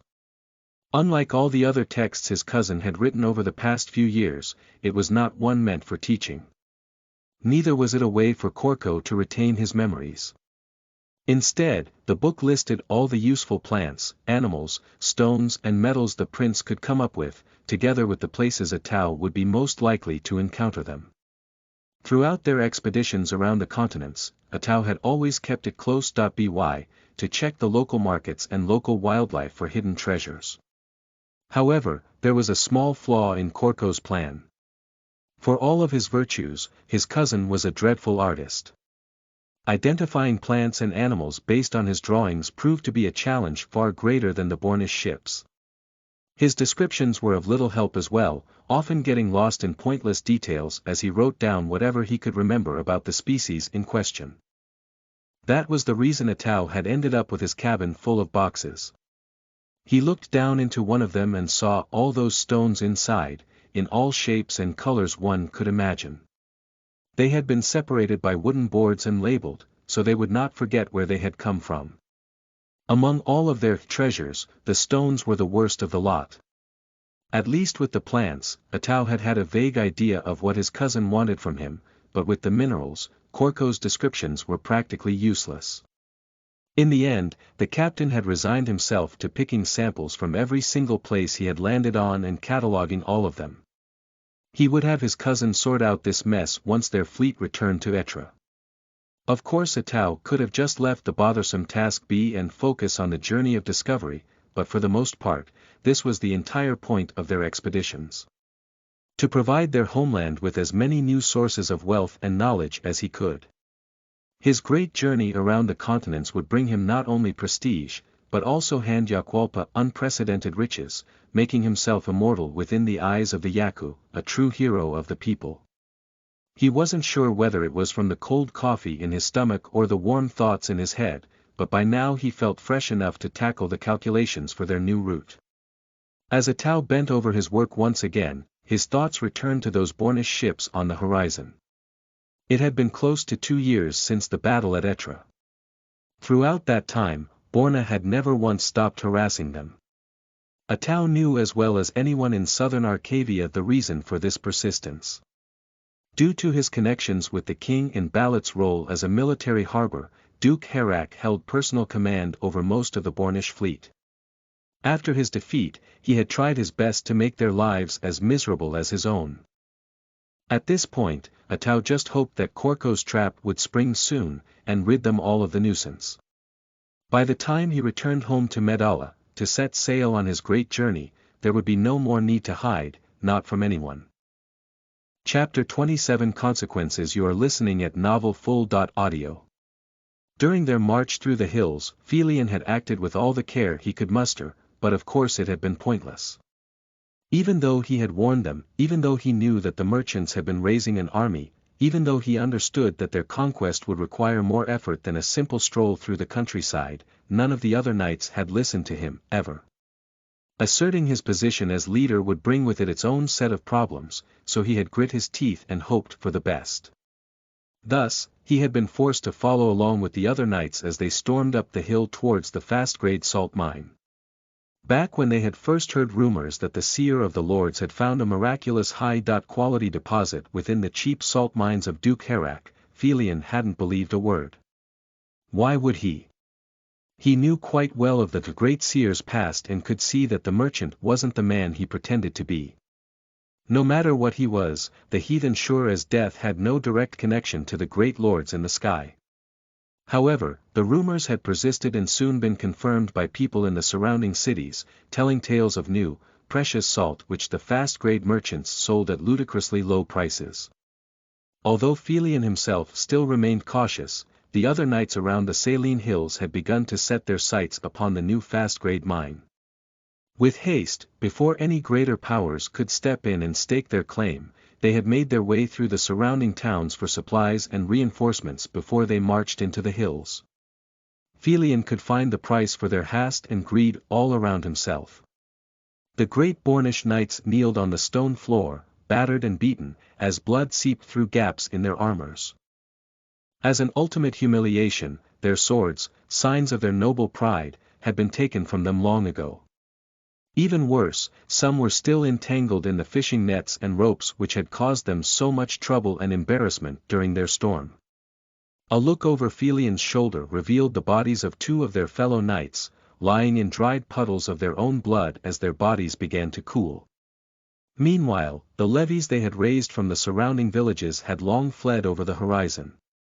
Unlike the heavily armored knights, the commoners hadn't even made it this far. Once again Felion looked back towards his front, towards the men who were to blame for the greatest shame of his military career. Self-satisfied, the captain of the mercenary troop leaned against one of their cannons. Although the tiny musket shots from the soldiers around him hadn't been able to penetrate the heavy iron plates of the Bornish knights, the use of actual cannon fire against infantry had been a shock to Felion. He didn't even want to imagine how much money each cannon shot cost the merchant owner of the mercenary dogs, but considering the wealth the seer had supposedly amassed over the past few years, they really should have expected some resistance. Still, the amount and quality of Fastgrade's troops was frightening. Looking around, he estimated at least one full cohort, 500 men who had stopped them, while the total number of men under Fastgrade should easily be double the ones here. All of them were equipped with chain armor and either halberds, pikes, or muskets. Although their weapons had been incapable of killing a knight, their nets and long pole arms still slowed down their knight's charge, while the muskets had made short work of their levies and routed the skittish peasants without much trouble. No matter how unwilling Felaine was to admit it, the knights of Borna had been destroyed by a merchant's private army, both in terms of wealth and in terms of tactics. "I hope you understand what you're doing here, knave," the knight barked towards the man at the head of the group. "You say anything," the victorious captain answered. Tall, blonde, straight posture. If he shaved the scraggly beard he might have almost looked like an aristocrat. Without further evidence, Felion decided to consider the mercenary captain as such. It would make the defeat much more bearable for his own pride. You understand, knave, that you have just attacked the brave knights of Borna, on a mission to subjugate enemies of the state. This attack would make you complicit in their heinous acts and just as culpable for their crimes. From the cowardly fishing nets it seems you enjoy rope quite a bit. I hope for you that you'll enjoy its feel around your neck as well. As desperate as Felion was, he tried to strong-arm the soldiers around him, though it was no more than a desperate bluff. He had hoped for one of many reactions. Anger, confusion, curiosity. Anything beyond the deafening silence they had been subjected to for hours, anything he could use to his advantage. However, the warrior before him wouldn't budge an inch. He just spat on the ground before he spoke in a dismissive tone. Look, friend. The situation is pretty simple, but since you seem slow, I'll tell you again. I'm not here to talk politics or bargain or anything else. I'm paid to hold you here until the boss shows up, and that's exactly what I intend to do. I'll let it go this once, since you're being all civil about it, but if you don't shut up, I'll have to give you the same treatment as the noisy fellows over there. With a motion of his head, the tall man hinted at the three knights who had insisted on their rights and honor before, until they had been gagged, bound and thrown one on top of the other. Although Felion wanted to avoid the same undignified fate, he would still make an attempt to seek out some chink in his opponent's armor. If hard tactics wouldn't work, he would try a different approach. It seems like you have understood our intrusion as a declaration of war, good sir.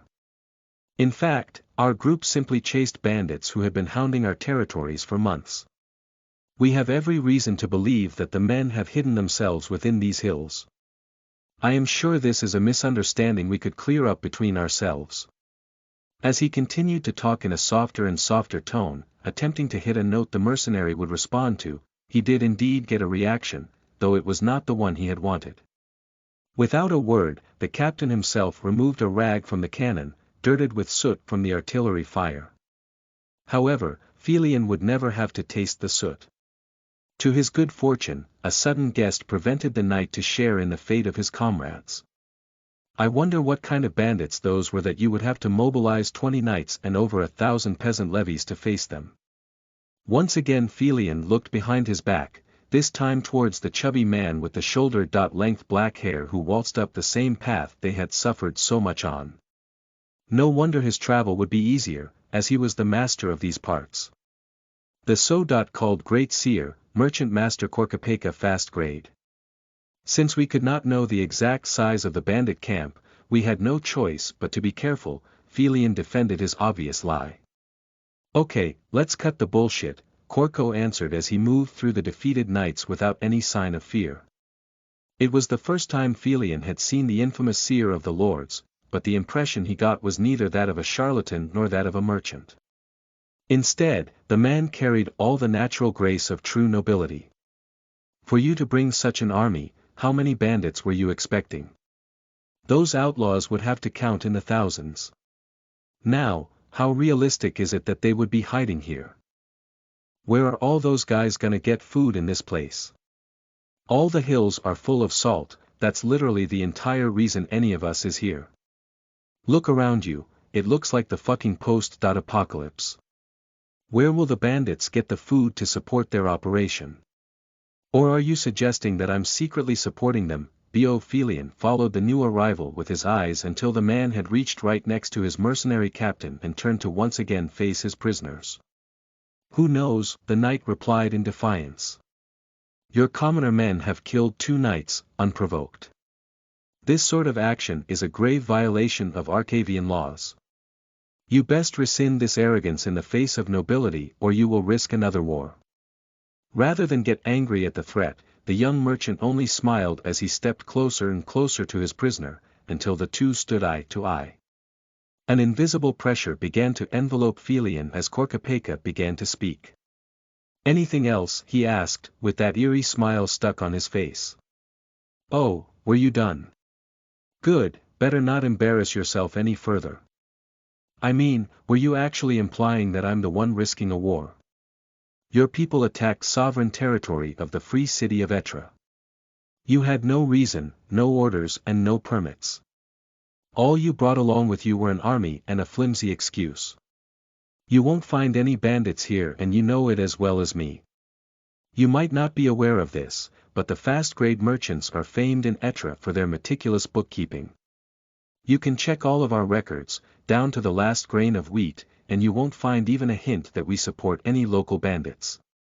Which means you just committed an attack on a sovereign territory, an act of war, with no justification. In direct violation of the earlier treaty, no less. However, unlike you, I don't think there will be war. I doubt Borna will be willing to risk another one against an enemy they only just lost to. In which case, I wonder what they will do to avoid the fight. You think they will stand up for their own? Or will they maybe, just maybe, give up some worthless pawns to pacify the free cities? As his speech went on, Korko's voice pitched ever lower, as his eyes turned into slits. Felion knew that what the merchant had implied was more than an empty threat. He understood enough of Borna's political climate to realize that the merchant's scenario was the most likely outcome. Everything would have been fine had they managed to occupy the mines. In that case it would have been easy to manufacture some fake evidence. However, the truth was that they had failed and thus become a liability. The powers of Borna would be more than willing to throw away a few knights if it let them avoid a pointless and expensive war. In the face of not only his own imminent death, but the potential destruction of his entire family line, Felion finally dropped the fake bravado he had held on to. The knight still tried to regain his frantic thoughts when the sly merchant offered him a solution to his problem. With his hand on Felion's shoulder, the seer began to speak again. No worries though, I'm not interested in punishing small fry like you. No, I understand that you only worked on instruction, right? You're not really to blame. So I'm willing to let you go. No punishment, no ransom, no nothing. Although Felion could hear the hopeful murmurs of his companions all around, he knew that it wouldn't be this easy. There are no free meals in this world. What do we pay? Satisfied, the merchant answered with a widening smile. Simple. All you have to do is tell the truth. I'll have you sign and seal a contract which will indicate exactly how all of you have been the unfortunate victims in an evil scheme. How all of you have been forced to attack my salt mines by the greedy and vengeful Duke Ballet. That should be enough to prove your innocence and preserve your honors. What? When he heard the last part of Felion's tale, Duke Herak's voice exploded to envelope the kneeling knight. On any other occasion, a meeting with the two most powerful men of Borna would be considered an incredible honor for a simple knight such as himself. This time however, he would have preferred if they left the honor to someone else. How dare he slander me like this, the Duke continued. Me, plot the attack on the salt mine. I have done nothing of the sort. With a sigh, the king entered the conversation as well. And yet the man before is your own knight. That's one man. The plan was hatched by the others, like that numbskull Laster. They somehow didn't see the obvious trap and started their dilettantic plots all by themselves. I had no other choice. I had to get a man in there to control them and guarantee they wouldn't act like simpletons. And yet they did, the king held against Herak's argument. You have no one else to blame but yourself, brother. No, it's all that damn merchant's fault. Herak, the king began in a calm voice, but was soon interrupted by the brash duke. Once I catch them, I'll pay back my debt 10 times. Duke Herak of Ballet. At once, the king's outburst silenced the room. Unwilling, Duke Herak stared at his brother. You will do no such thing. You have always been my best, most trusted advisor. How can you not see what damage this obsession has done to your estate, and to our kingdom? Did you know that our own nobles are calling you an oath-breaker behind your back? Not only that, the Kalyans have sent envoys around the other southern kingdoms, to mobilize an alliance against the unscrupulous Bornish aggressors. We cannot be isolated in the south, not after we have converted and given up all our contacts with the north. At last, the duke was silenced. However, his tensed body told Philion that his lord was still far from convinced. Even so, the king was not done yet. I order you, not as your king, but as your elder brother. Stop in your mad pursuit of the merchant. Recall the bandits, recall the ships and give up all other trickery. Your status as general and admiral of Borna will be rescinded. You will not fulfill any office until further notice. For the moment, the best choice will be to lay still and wait out the storm. No need to worry, the merchant has been getting far richer than any man should be. As his wealth grows, so will the number of his enemies. All your revenge requires is patience. Wait for the pressure to mount, until we can swoop in and take his mountain of coins, unopposed. Unwilling to continue the talks, the Duke only nodded his head, before he stood up and stormed towards the exit. As he passed his knight, Duke Herak mumbled under his breath. Though they were never intended for himself, Herak's subordinates still understood every word. That little bastard. Don't think I'm done with you yet. At this point Philion decided. Maybe it was time to pack up his things and try his luck as a wandering knight. Whatever his future would hold up north, it couldn't be any worse than the one he foresaw in Borna. Chapter 28 The Best Laid Plans. You are listening at novelfull.audio. With a worried look, Korko spied out of the window, down onto the streets in front of the fast-grade merchant company. Across from his position, the prince found the small crowd which had been standing there for days on end, right on the corner of the street, as they observed anyone who entered or left the place. At this point they didn't even try to hide anymore. While Korko was focused on them, another man walked past as he ate an apple. Just as he crossed the entrance of the fast-grade merchants, he threw the half-eaten fruit over his shoulder, into the front yard. At least he had the decency to not aim for one of the windows. A good man. So this is supposed to replace our old contract. With a sigh, the crown prince turned around to the source of the voice, only to find Dedrick sitting in front of the desk in Korko's study, leaned over a piece of writing. That's right, the prince answered casually. We're not servants to anyone. We won't become your own private army, so you best forget about this new deal of yours. Upon Dedrick's rejection, Korko frowned, before he left the window and walked over to take a seat in his chair opposite the mercenary. It seemed like persuasion might take a while. You won't be my private army. It says so right in the contract. Once I am ready to leave for the Medalla Empire in 2 years, you and your men will accompany me. You will stay under my command for 5 years, help me stabilize my rule and train up my own private troops. After that, you get to go back home with riches and honors. It's the same agreement we had before, except it's more long-term. Where's the problem? If we're just hired for a while, then why does it say here that we're supposed to be your warriors? Dedrick pointed at one of the items on the agreement, crumpling the paper in the process. Annoyed, Korko snatched the contract from under Dedrick's finger and tried to smooth out the fresh wrinkles. No other way around it. Within the Medalla Empire, the other nobles would never allow the existence of an independent mercenary army, especially not one filled with foreigners.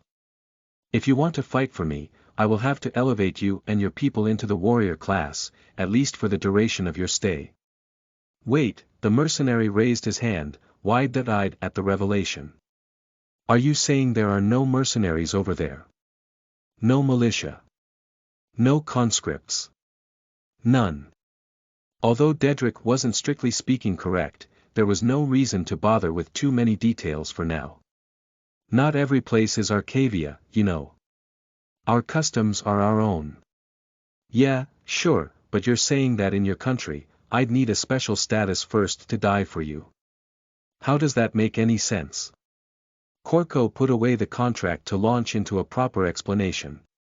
He had really hoped to save this explanation for later, but the prince hadn't expected Dedrick to actually give the contract a proper reading. The warriors do more than simply die. In Medalla, there is a much stricter class system than here. Technically, you would become part of the Walla. They're warriors, or at least they should be. That gives them great authority, since war itself is revered in my home country. Every warrior is directly subordinate to one of the noble families, so they take on their names. Which gives you, my uncouth friend, the great name of Dedrick de Pluritac. Congratulations. Corco looked up at the rough mercenary with a faked smile. In reply, Dedrick pretended to spit on the expensive carpet. For a few seconds, the men stared at each other, before the prince said anyways, and continued as if nothing had happened. Unlike the commoner castes, a warrior is allowed to enter the inner parts of Medallion towns and cities. He can also bear arms openly, which might be important if you want to do the protective work I spend all that money on. Corco couldn't hold back his little jab. Dedrick's men were expensive after all, and with this new contract, their price would only increase further. Warriors might also receive training in cultivation techniques, though most families are tight with their secrets. The one I've been teaching your men is a simple technique for soldiers, straight from the imperial family. You can consider it a down payment on the contract, Corco continued. Technically, warriors are one of the two noble castes of Medalla, which means you get to cut down peasants or anyone else below you with little justification. If it's a merchant or a craftsman you don't need to justify anything, actually. Sounds like my kind of deal, Dedrick grinned. Forget about the last part. Seriously. And keep your men in check as well. We're civilized after all, whatever that means. I won't have my reputation smeared because one of your men lost a dice roll. Oh, and just so you know, there's a few downsides to being a warrior too, Corco said as his smile transformed into a grin. Like what? Dedrick sat back in his chair, vigilant towards the prince's next words. Well, you're already cared for by the grace of your master, so why would you need property? Walla can own no land and run no business, which might limit your options a bit. You also get to fight and die in all those glorious Medallion wars, while your master, that's me, stays out of the slaughter to engage in more elegant and refined duels. Corco spat out the last few words as his smile ran away from his face. He wasn't a big fan of some of his home's practices, now less than ever. Oh, and while they are technically warriors, and though it might sound impolite, a lot of lords will just call their warriors servants. Because that's what they are, really. Since no one else is allowed into the inner cities or the lords' mansions, warriors have to take over every job the lords won't do themselves. Guards, shopkeepers, manservants, musicians, courtesans. From the lowest water carrier to the lord's personal advisor, they get to do almost everything. Aren't you glad? What, you want my guys to clean your palace? Best be careful or you'll wake up with an empty treasury and an army on the run, Dedrick barked. No need to worry, I won't have you do actual work. I doubt you or your men are capable of anything beyond wanton slaughter. Although any other man would have objected to Corco's dismissive words, the mercenary seemed almost proud and didn't challenge the matter further. Okay boss, but if they're nobles, can you just make us warriors like that? No need to check with anyone. At last, Corco's smile returned once again, pride in his voice. I am the crown prince of Medalla after all. I can name as many warriors as I please, so long as I can pay their salaries. Which is exactly the point of our little agreement here. With a wave of the paper in his hand, Corco turned the conversation back to their contract. However, Dedrick's frown wouldn't leave his face, despite the prince's confident announcement. That's all well and good, but in the end this all sounds like castles in the sky. If we follow you to that country of yours, there's no proof we'll get any kind of reward for our work. I mean, no offense, but you. Although the mercenary stopped short in his words, Corco knew what he wanted to imply. I was exiled, the exile completed the sentence. Years ago, his status had weighed him down like an anchor, but now, he didn't mind his former shame anymore. Soon enough, he would leave this godless continent behind and return home to claim his place, to show everyone who had looked down on him just how wrong they had been to underestimate the emperor's true heir. While I may be in exile, I'm still the nominal crown prince. Medalla isn't like Arcavia, where we split our countries into a million tiny pieces every time someone dies. Over in Medalla, the eldest son almost always inherits the entirety of his father's estate. That goes doubly for the imperial family. Not once in the almost 3 centuries of the Pluritak dynasty was the throne not inherited by the eldest son of the house.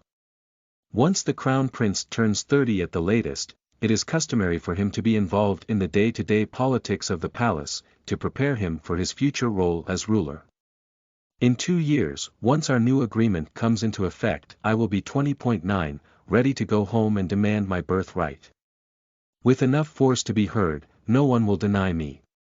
Plus, while the northerners might not like me, I will have plenty of support from the southern lords. Even if I came back a pauper, I would still have a fighting chance, so long as my father supports me. However, if you increase your troops to 5,000 like our new contract states, and I keep amassing wealth and ships over the next 2 years, there will be nothing my enemies can do once I return home. Self-satisfied, Corco leaned back in his chair. Since he had received his miraculous memories, he had set his goals and spent 5 years working towards them without rest. Rather than rush things and fail at the final hurdle, he didn't mind waiting another 2 years until he was ready. Within that time, the prince could finish writing the last of his books, collect all the best artisans of the continent and stockpile key resources. Once he had taken power, Corco would use them to start the greatest revolution in human history. However, even with all of his employer's explanations, Dedrick still didn't seem convinced. What? The prince asked the still frowning mercenary. Don't worry, you're not gonna get changed even after I succeed. It's called the Silver Throne for a reason. Once I'm emperor, the amount of money specified in the contract will be chump change to me. On the other hand, I'll have to consider my reputation once I'm back home, so short. Changing you and your guys would be the last thing on my mind. On top of that, even if we were to fail, you've seen how well my company operates. Even if, against all odds, we fail to win the crown and have to sail back to Arcavia, I already have more than enough money to fulfill my part of the bargain.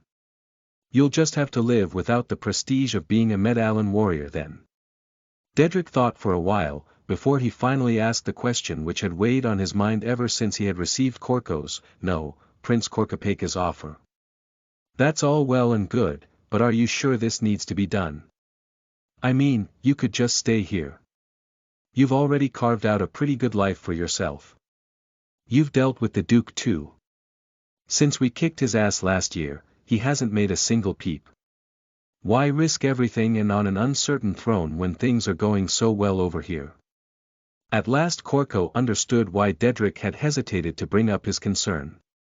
He must have expected his employer to be angry at the unsolicited advice.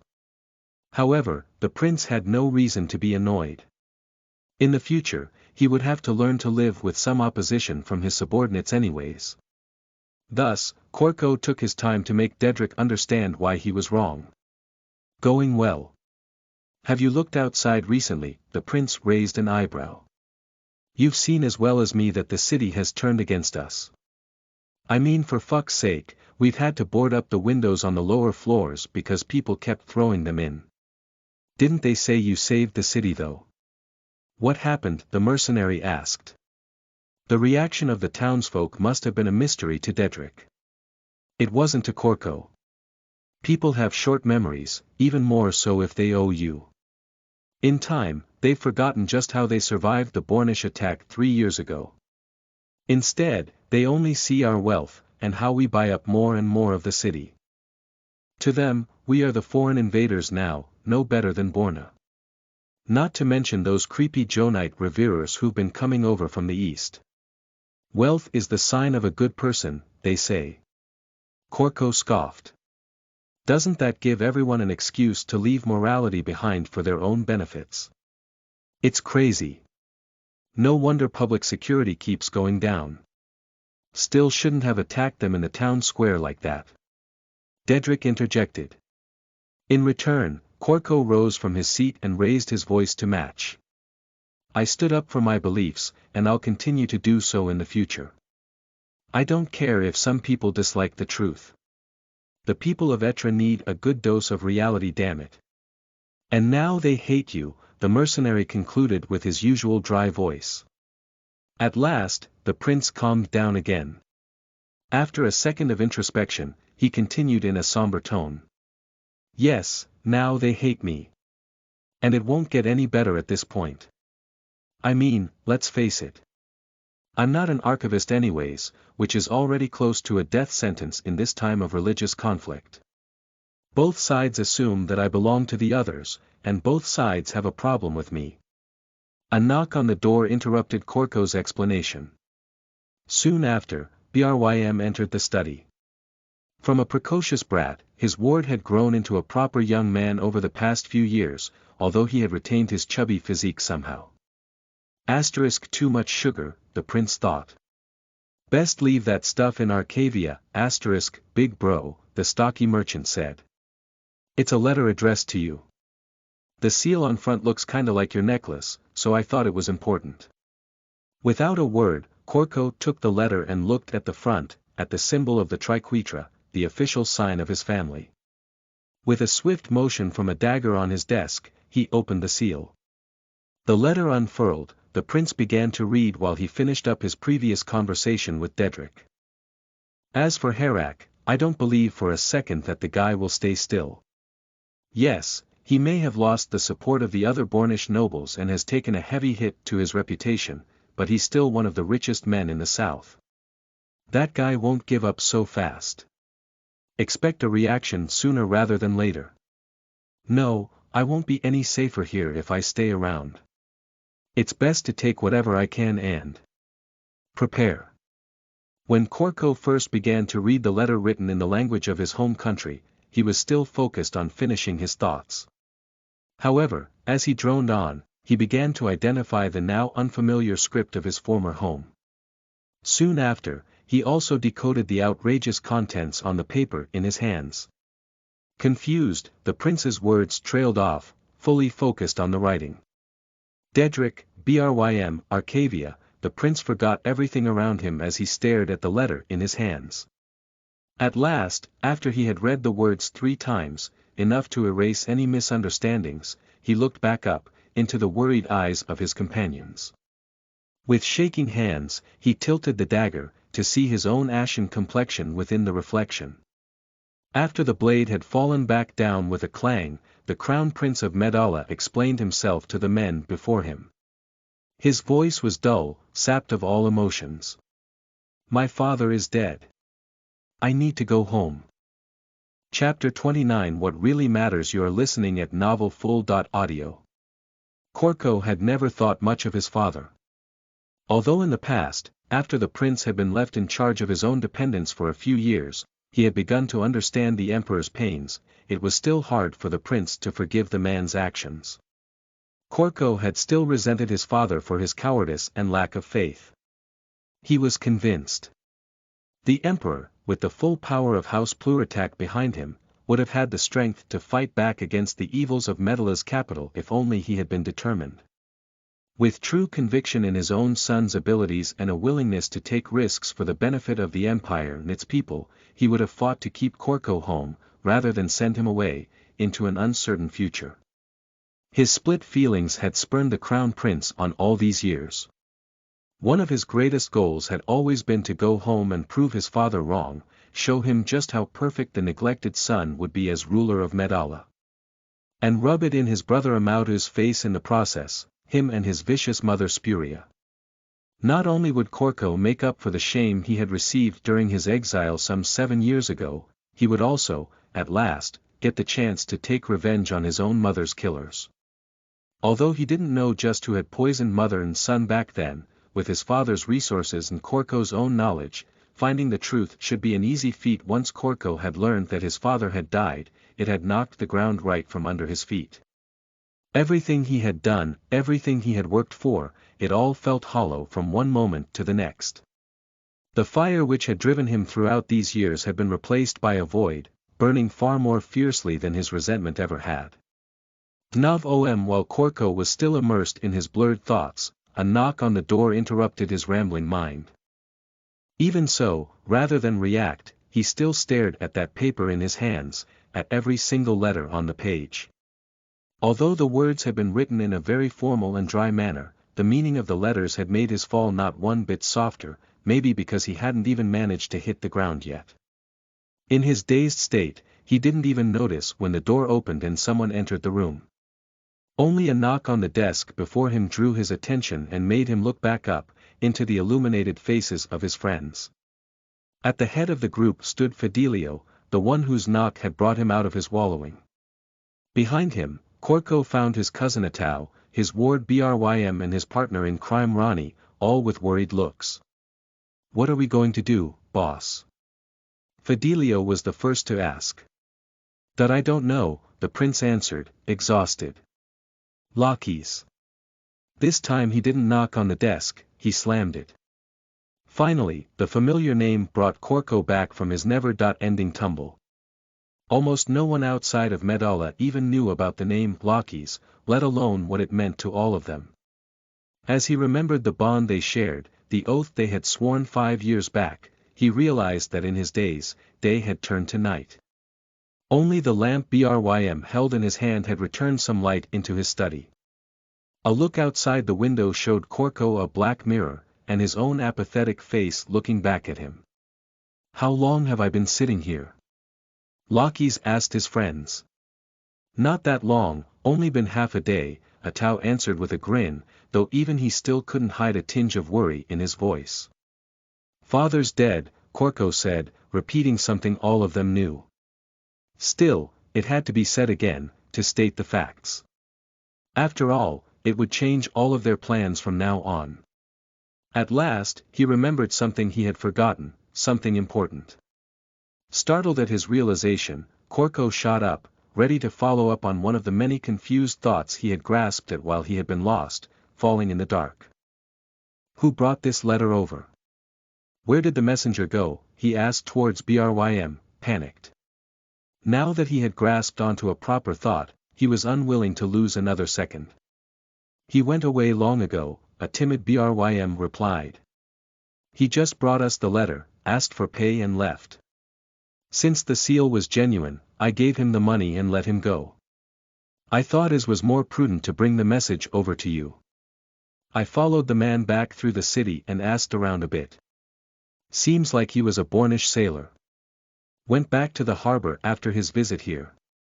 Dropped the letter off right before their ship left for who knows where, so no doing there," Atao added before Corco could rue his lack of foresight.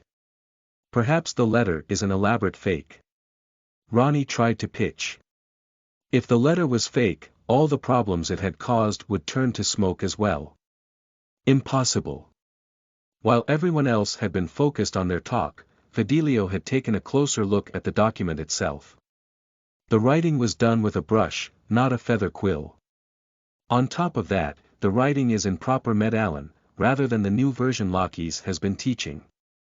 It is not a script and language many people would know, even in our home. These are the words of the upper class, after all. The seal is genuine as well, the warrior added as he brushed his hand through his hair, distraught himself. It's not something to be casually forged. The color of the ink is a deep red, the colors of the imperial line. The recipe for the ink is only known to a handful of warrior officials within the Silver Palace.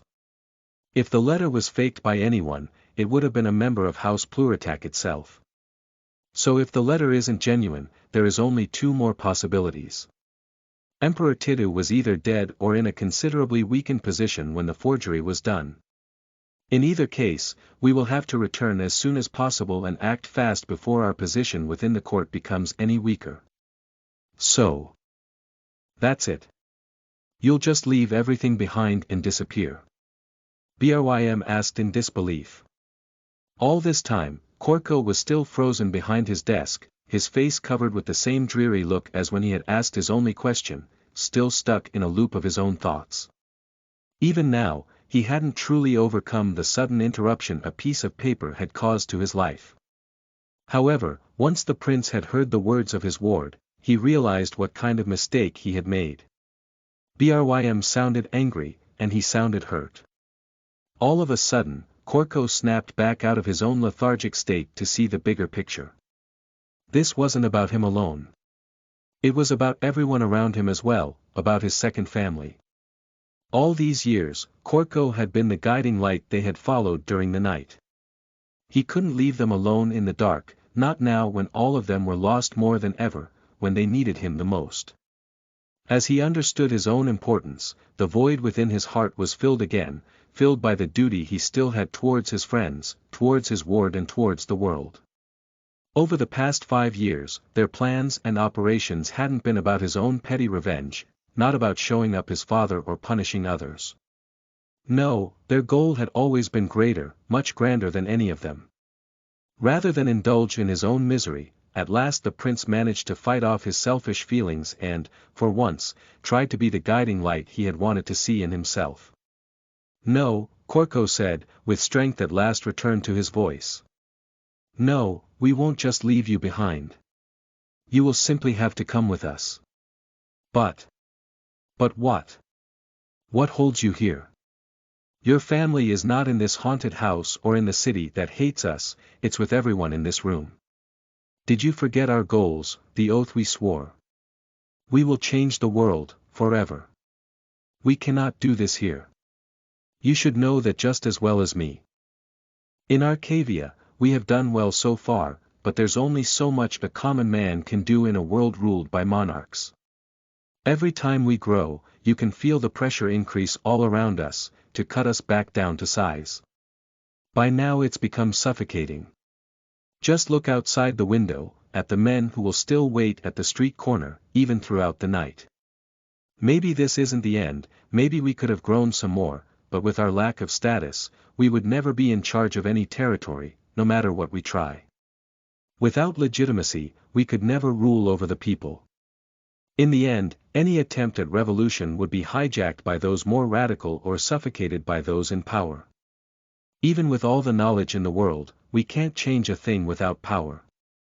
As his thoughts returned back to their usual speed, Korko pushed off from his desk.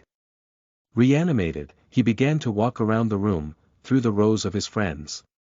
No, the only way for us to change anything, fundamentally, at its core, is if we are in charge of a country, and it can't be any country.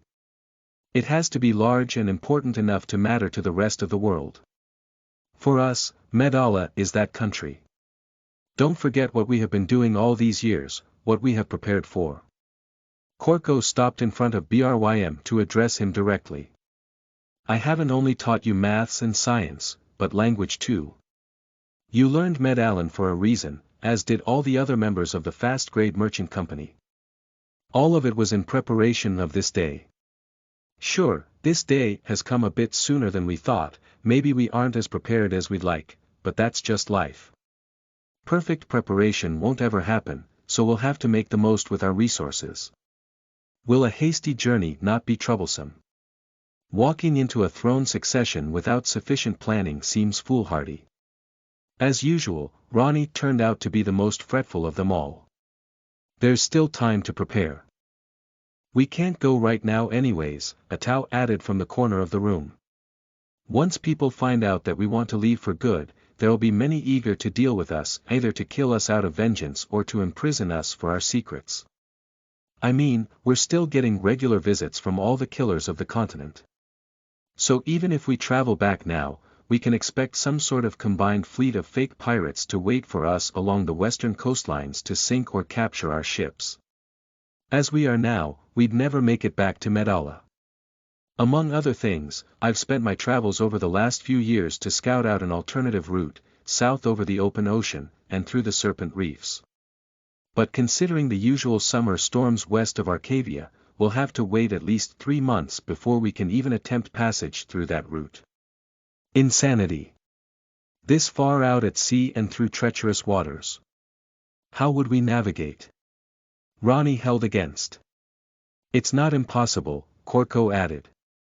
Don't forget that our navigational tools are far beyond what anyone else has right now. They won't even expect us to make the journey that far south. Plus, I have some other plans to remove a few of our enemies before we set off back home and gain plenty of resources in one motion. The prince allowed himself a little smile before he continued, under the curious stares of his friends. Just like in all other areas, our preparations here aren't perfect either, but it should still be enough to get most people off our backs, at least for long enough to make it home.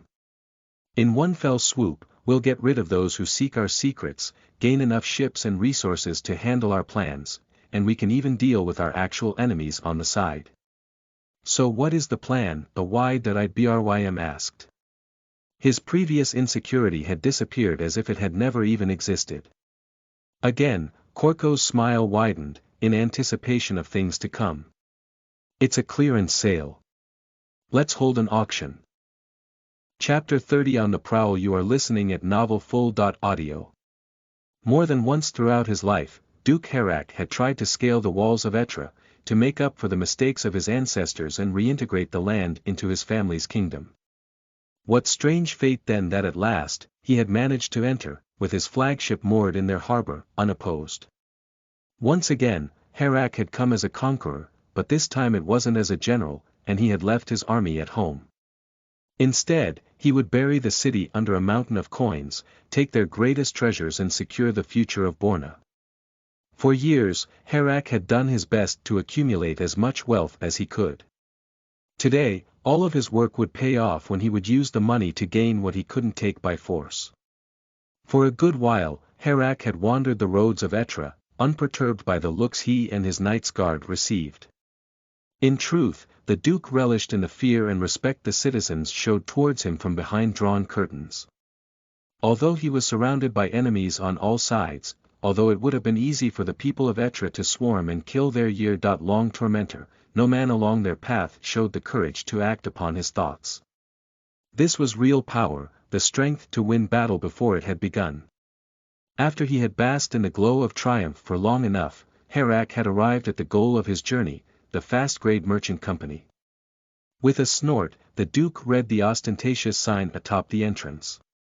After his own company had been forced to change names, this place was now the only company called fast-grade in all of Arcavia. Even though they had shown a lack of respect for his noble office, the Bear of Borna would forgive the company's owners for their transgressions. After all, inside the walls in his front he would find what he had been searching for all these years, the critical advantage which would guarantee the future of his family's kingdom. Duke Harak, welcome. Although the local clerks around him offered Harak nothing but looks of open hostility, a voice of warmth still greeted him from the side. He turned to find the men who had informed him of the impromptu auction, and the ones he had decided to cooperate with, at least for today. Masters Trelban and Master Devarder, what a joyous occasion this day will be for all of us. Joyous indeed, Devarder replied with a look of unadulterated glee written all over his face. At last, the outsiders will move on. Once the fast grades leave, Etra will be rid of the menace which has caused our fair city so much misery. At last, peace can return back to the south. Harak replied with a nod, busy hiding his joy behind his mask. Luckily, the fast-grade success had bred many enemies over the years. In the end, it had taken no more than an offered non-aggression treaty and some stakes in his own business ventures to flip the two merchants. In an effort to sour Harak's jubilant mood, Trelban greeted him with a frown and a stern voice. Is this not too ridiculous a tale to swallow? I will not believe for a moment that this little bastard is some foreign lord, or that he suddenly decided to return back home. This would not be a trick like his cheatery as Great Seer, would it? Despite the merchant's doubts, Harak's good mood remained, while his eyes turned to slits. Humble merchant, you believe I would have come here if I had so much as suspected an ambush, or some form of trickery. No matter how unlikely a tale it seems, it should be true. Do not forget that brave Bornish men have sailed across the Weltalic Sea for years now, to spread the good word of Lord Arcavis to the heathens of the West. Of course Harak wouldn't tell them that the Bornish expeditions were mostly governed by economic interests, and of course his new partners knew the truth anyways, but none of them would be stupid enough to offend the Bear of Borna to his face. From what my merchant ships tell me, there is indeed a Medalla Empire to the far west, straight across the Weltalic Sea. As has been claimed by the little merchant, the ruler of this empire met his end a few months past. Even if the boy is no barbarian lord, at the very least he should have some level of status back in that empire of his. Otherwise he would have no way to receive this information all the way out here, since no fast-grade ships have ever been seen across the sea. Not to mention, Herak's eyes narrowed further as his view zeroed in on Trelban. The brat did not even invite me to his little auction. It was you who informed me of the occasion, or I would have no chance to regain the lands the boy stole from me. If it truly were to be an elaborate ambush, would you not be involved as well, Trelban? Who do you believe would be the first man to suffer then? N.N.O. I. Forced under the pressure of Herak, Trelban moved back a few steps and held up his hands in a show of token resistance. In response, the hint of a smile crept onto the stoic lord's stiff face. He knew that among the two merchants, the reverer was far more likely to crack under pressure. Any advantages now would be worth pure gold later on, when it was time to divide up the spoils. The Duke much preferred the weak Trelban over the battle-hardened Devardar, who still retained his calm. We should get inside. It appears as if the auction is about to start, the unfazed merchant said. Yes, indeed, Herak answered, before he turned back towards his guard. You, Felion Northdale, was it? Yes, sire. Felion stood straight, unswayed under Herak's watchful gaze. With how smartly the knight had assessed the attack on the Saline Hills, the Duke was convinced that Felion would be a great boon to his own forces, despite his evident failure. However, soon after the knight's meeting with Herak and his brother, he had heard that the man had made attempts to flee the country. Rather than lose a good man in his years of cultivation to some foreign lordship, Herak had decided to bind him closer, and declare him one of his personal guards. Of course the Duke wouldn't deny that the satisfaction of watching the man's distraught look had also played part in the appointment. Take your men and secure the perimeter. Make sure that this merchant prince won't try any dirty tricks. Today is the day I take back everything that has been taken from me. Without waiting for his subordinate's answer, Herak turned, with his usual grim face, and marched up to the entrance. Up on the frontal steps, 2 fast-grade guards were positioned. Throughout the last few years, the Wolf Troop under the fast-grade merchant company had developed a bit of a reputation themselves, showing off their talents ever since they beat back the storm on the Saline Hills. Halt! One of them stepped forward and stopped him with acquired confidence. There will be no entrance without invitation. However, before they could react to his bold actions, the Duke simply ignored the man, shoved him to the side and marched into the open hall. Even though they would know who the invader was and what reputation he carried, the guards still seemed determined to stop Herak. Behind him, feet shuffled to turn and rush after the hostile lord. However, the Duke wasn't here to start a fight, not today. He knew better than to begin another expensive and pointless war against Borna over some grandstanding. Instead, he would let his 2 new partners handle this matter. There is no problem, Devardar said, this man is with me. But he is. Who he is does not matter. I have received an invitation to the fast-grade auction, as you should be well aware of. Thus, it is within my right to invite a guest and enter the auction with him, with or without your approval, guardsmen. When one of their supposed allies invited their harshest foe into their own headquarters, it must have been a terrible shock for the wolves. Although the Duke enjoyed Devardar's sharp tone and would have loved to see the dull faces of the confused guards, there were more important matters to attend to. First, getting a good view of the entire room would be vital. After all, his opponents for today weren't without threat, even though he had prepared greatly for today's big sale. Beneath the bronze mask, his eyes turned over the upholstered chairs which had been placed inside the front hall, and towards the men sitting atop them. Identification wasn't hard, since most had turned to observe the curious visitor who had caused all the racket at the door. Easier than I thought, the majority of men within the room could safely be ignored. Most of them were nothing more than simple merchants from the so-called free cities, here to satisfy their own greed, and were easy to recognize by their lack of heraldry, as well as their uncouth posture. To Herak, their delusion that they might matter today was hilarious. To their own good fortune, they did not. After the Duke had made his deal with the merchants of Etra, their roles today would reduce to that of spectators. Instead, 3 different groups, one to his right and 2 to his left, had positioned themselves to make his life difficult. First he spotted the quack doctor of the King of Whiteport, a man called Frigen. As soon as the Duke's imposing eyes crossed with the nervous man before him, the Witian turned back towards the stage in front of the seats. Instead, Herak looked at the young aristocrat besides the doctor. Far different from Frigen, he showed a laid-back demeanor. In confident opposition of Herak's stare, the young man replied an impolite grin.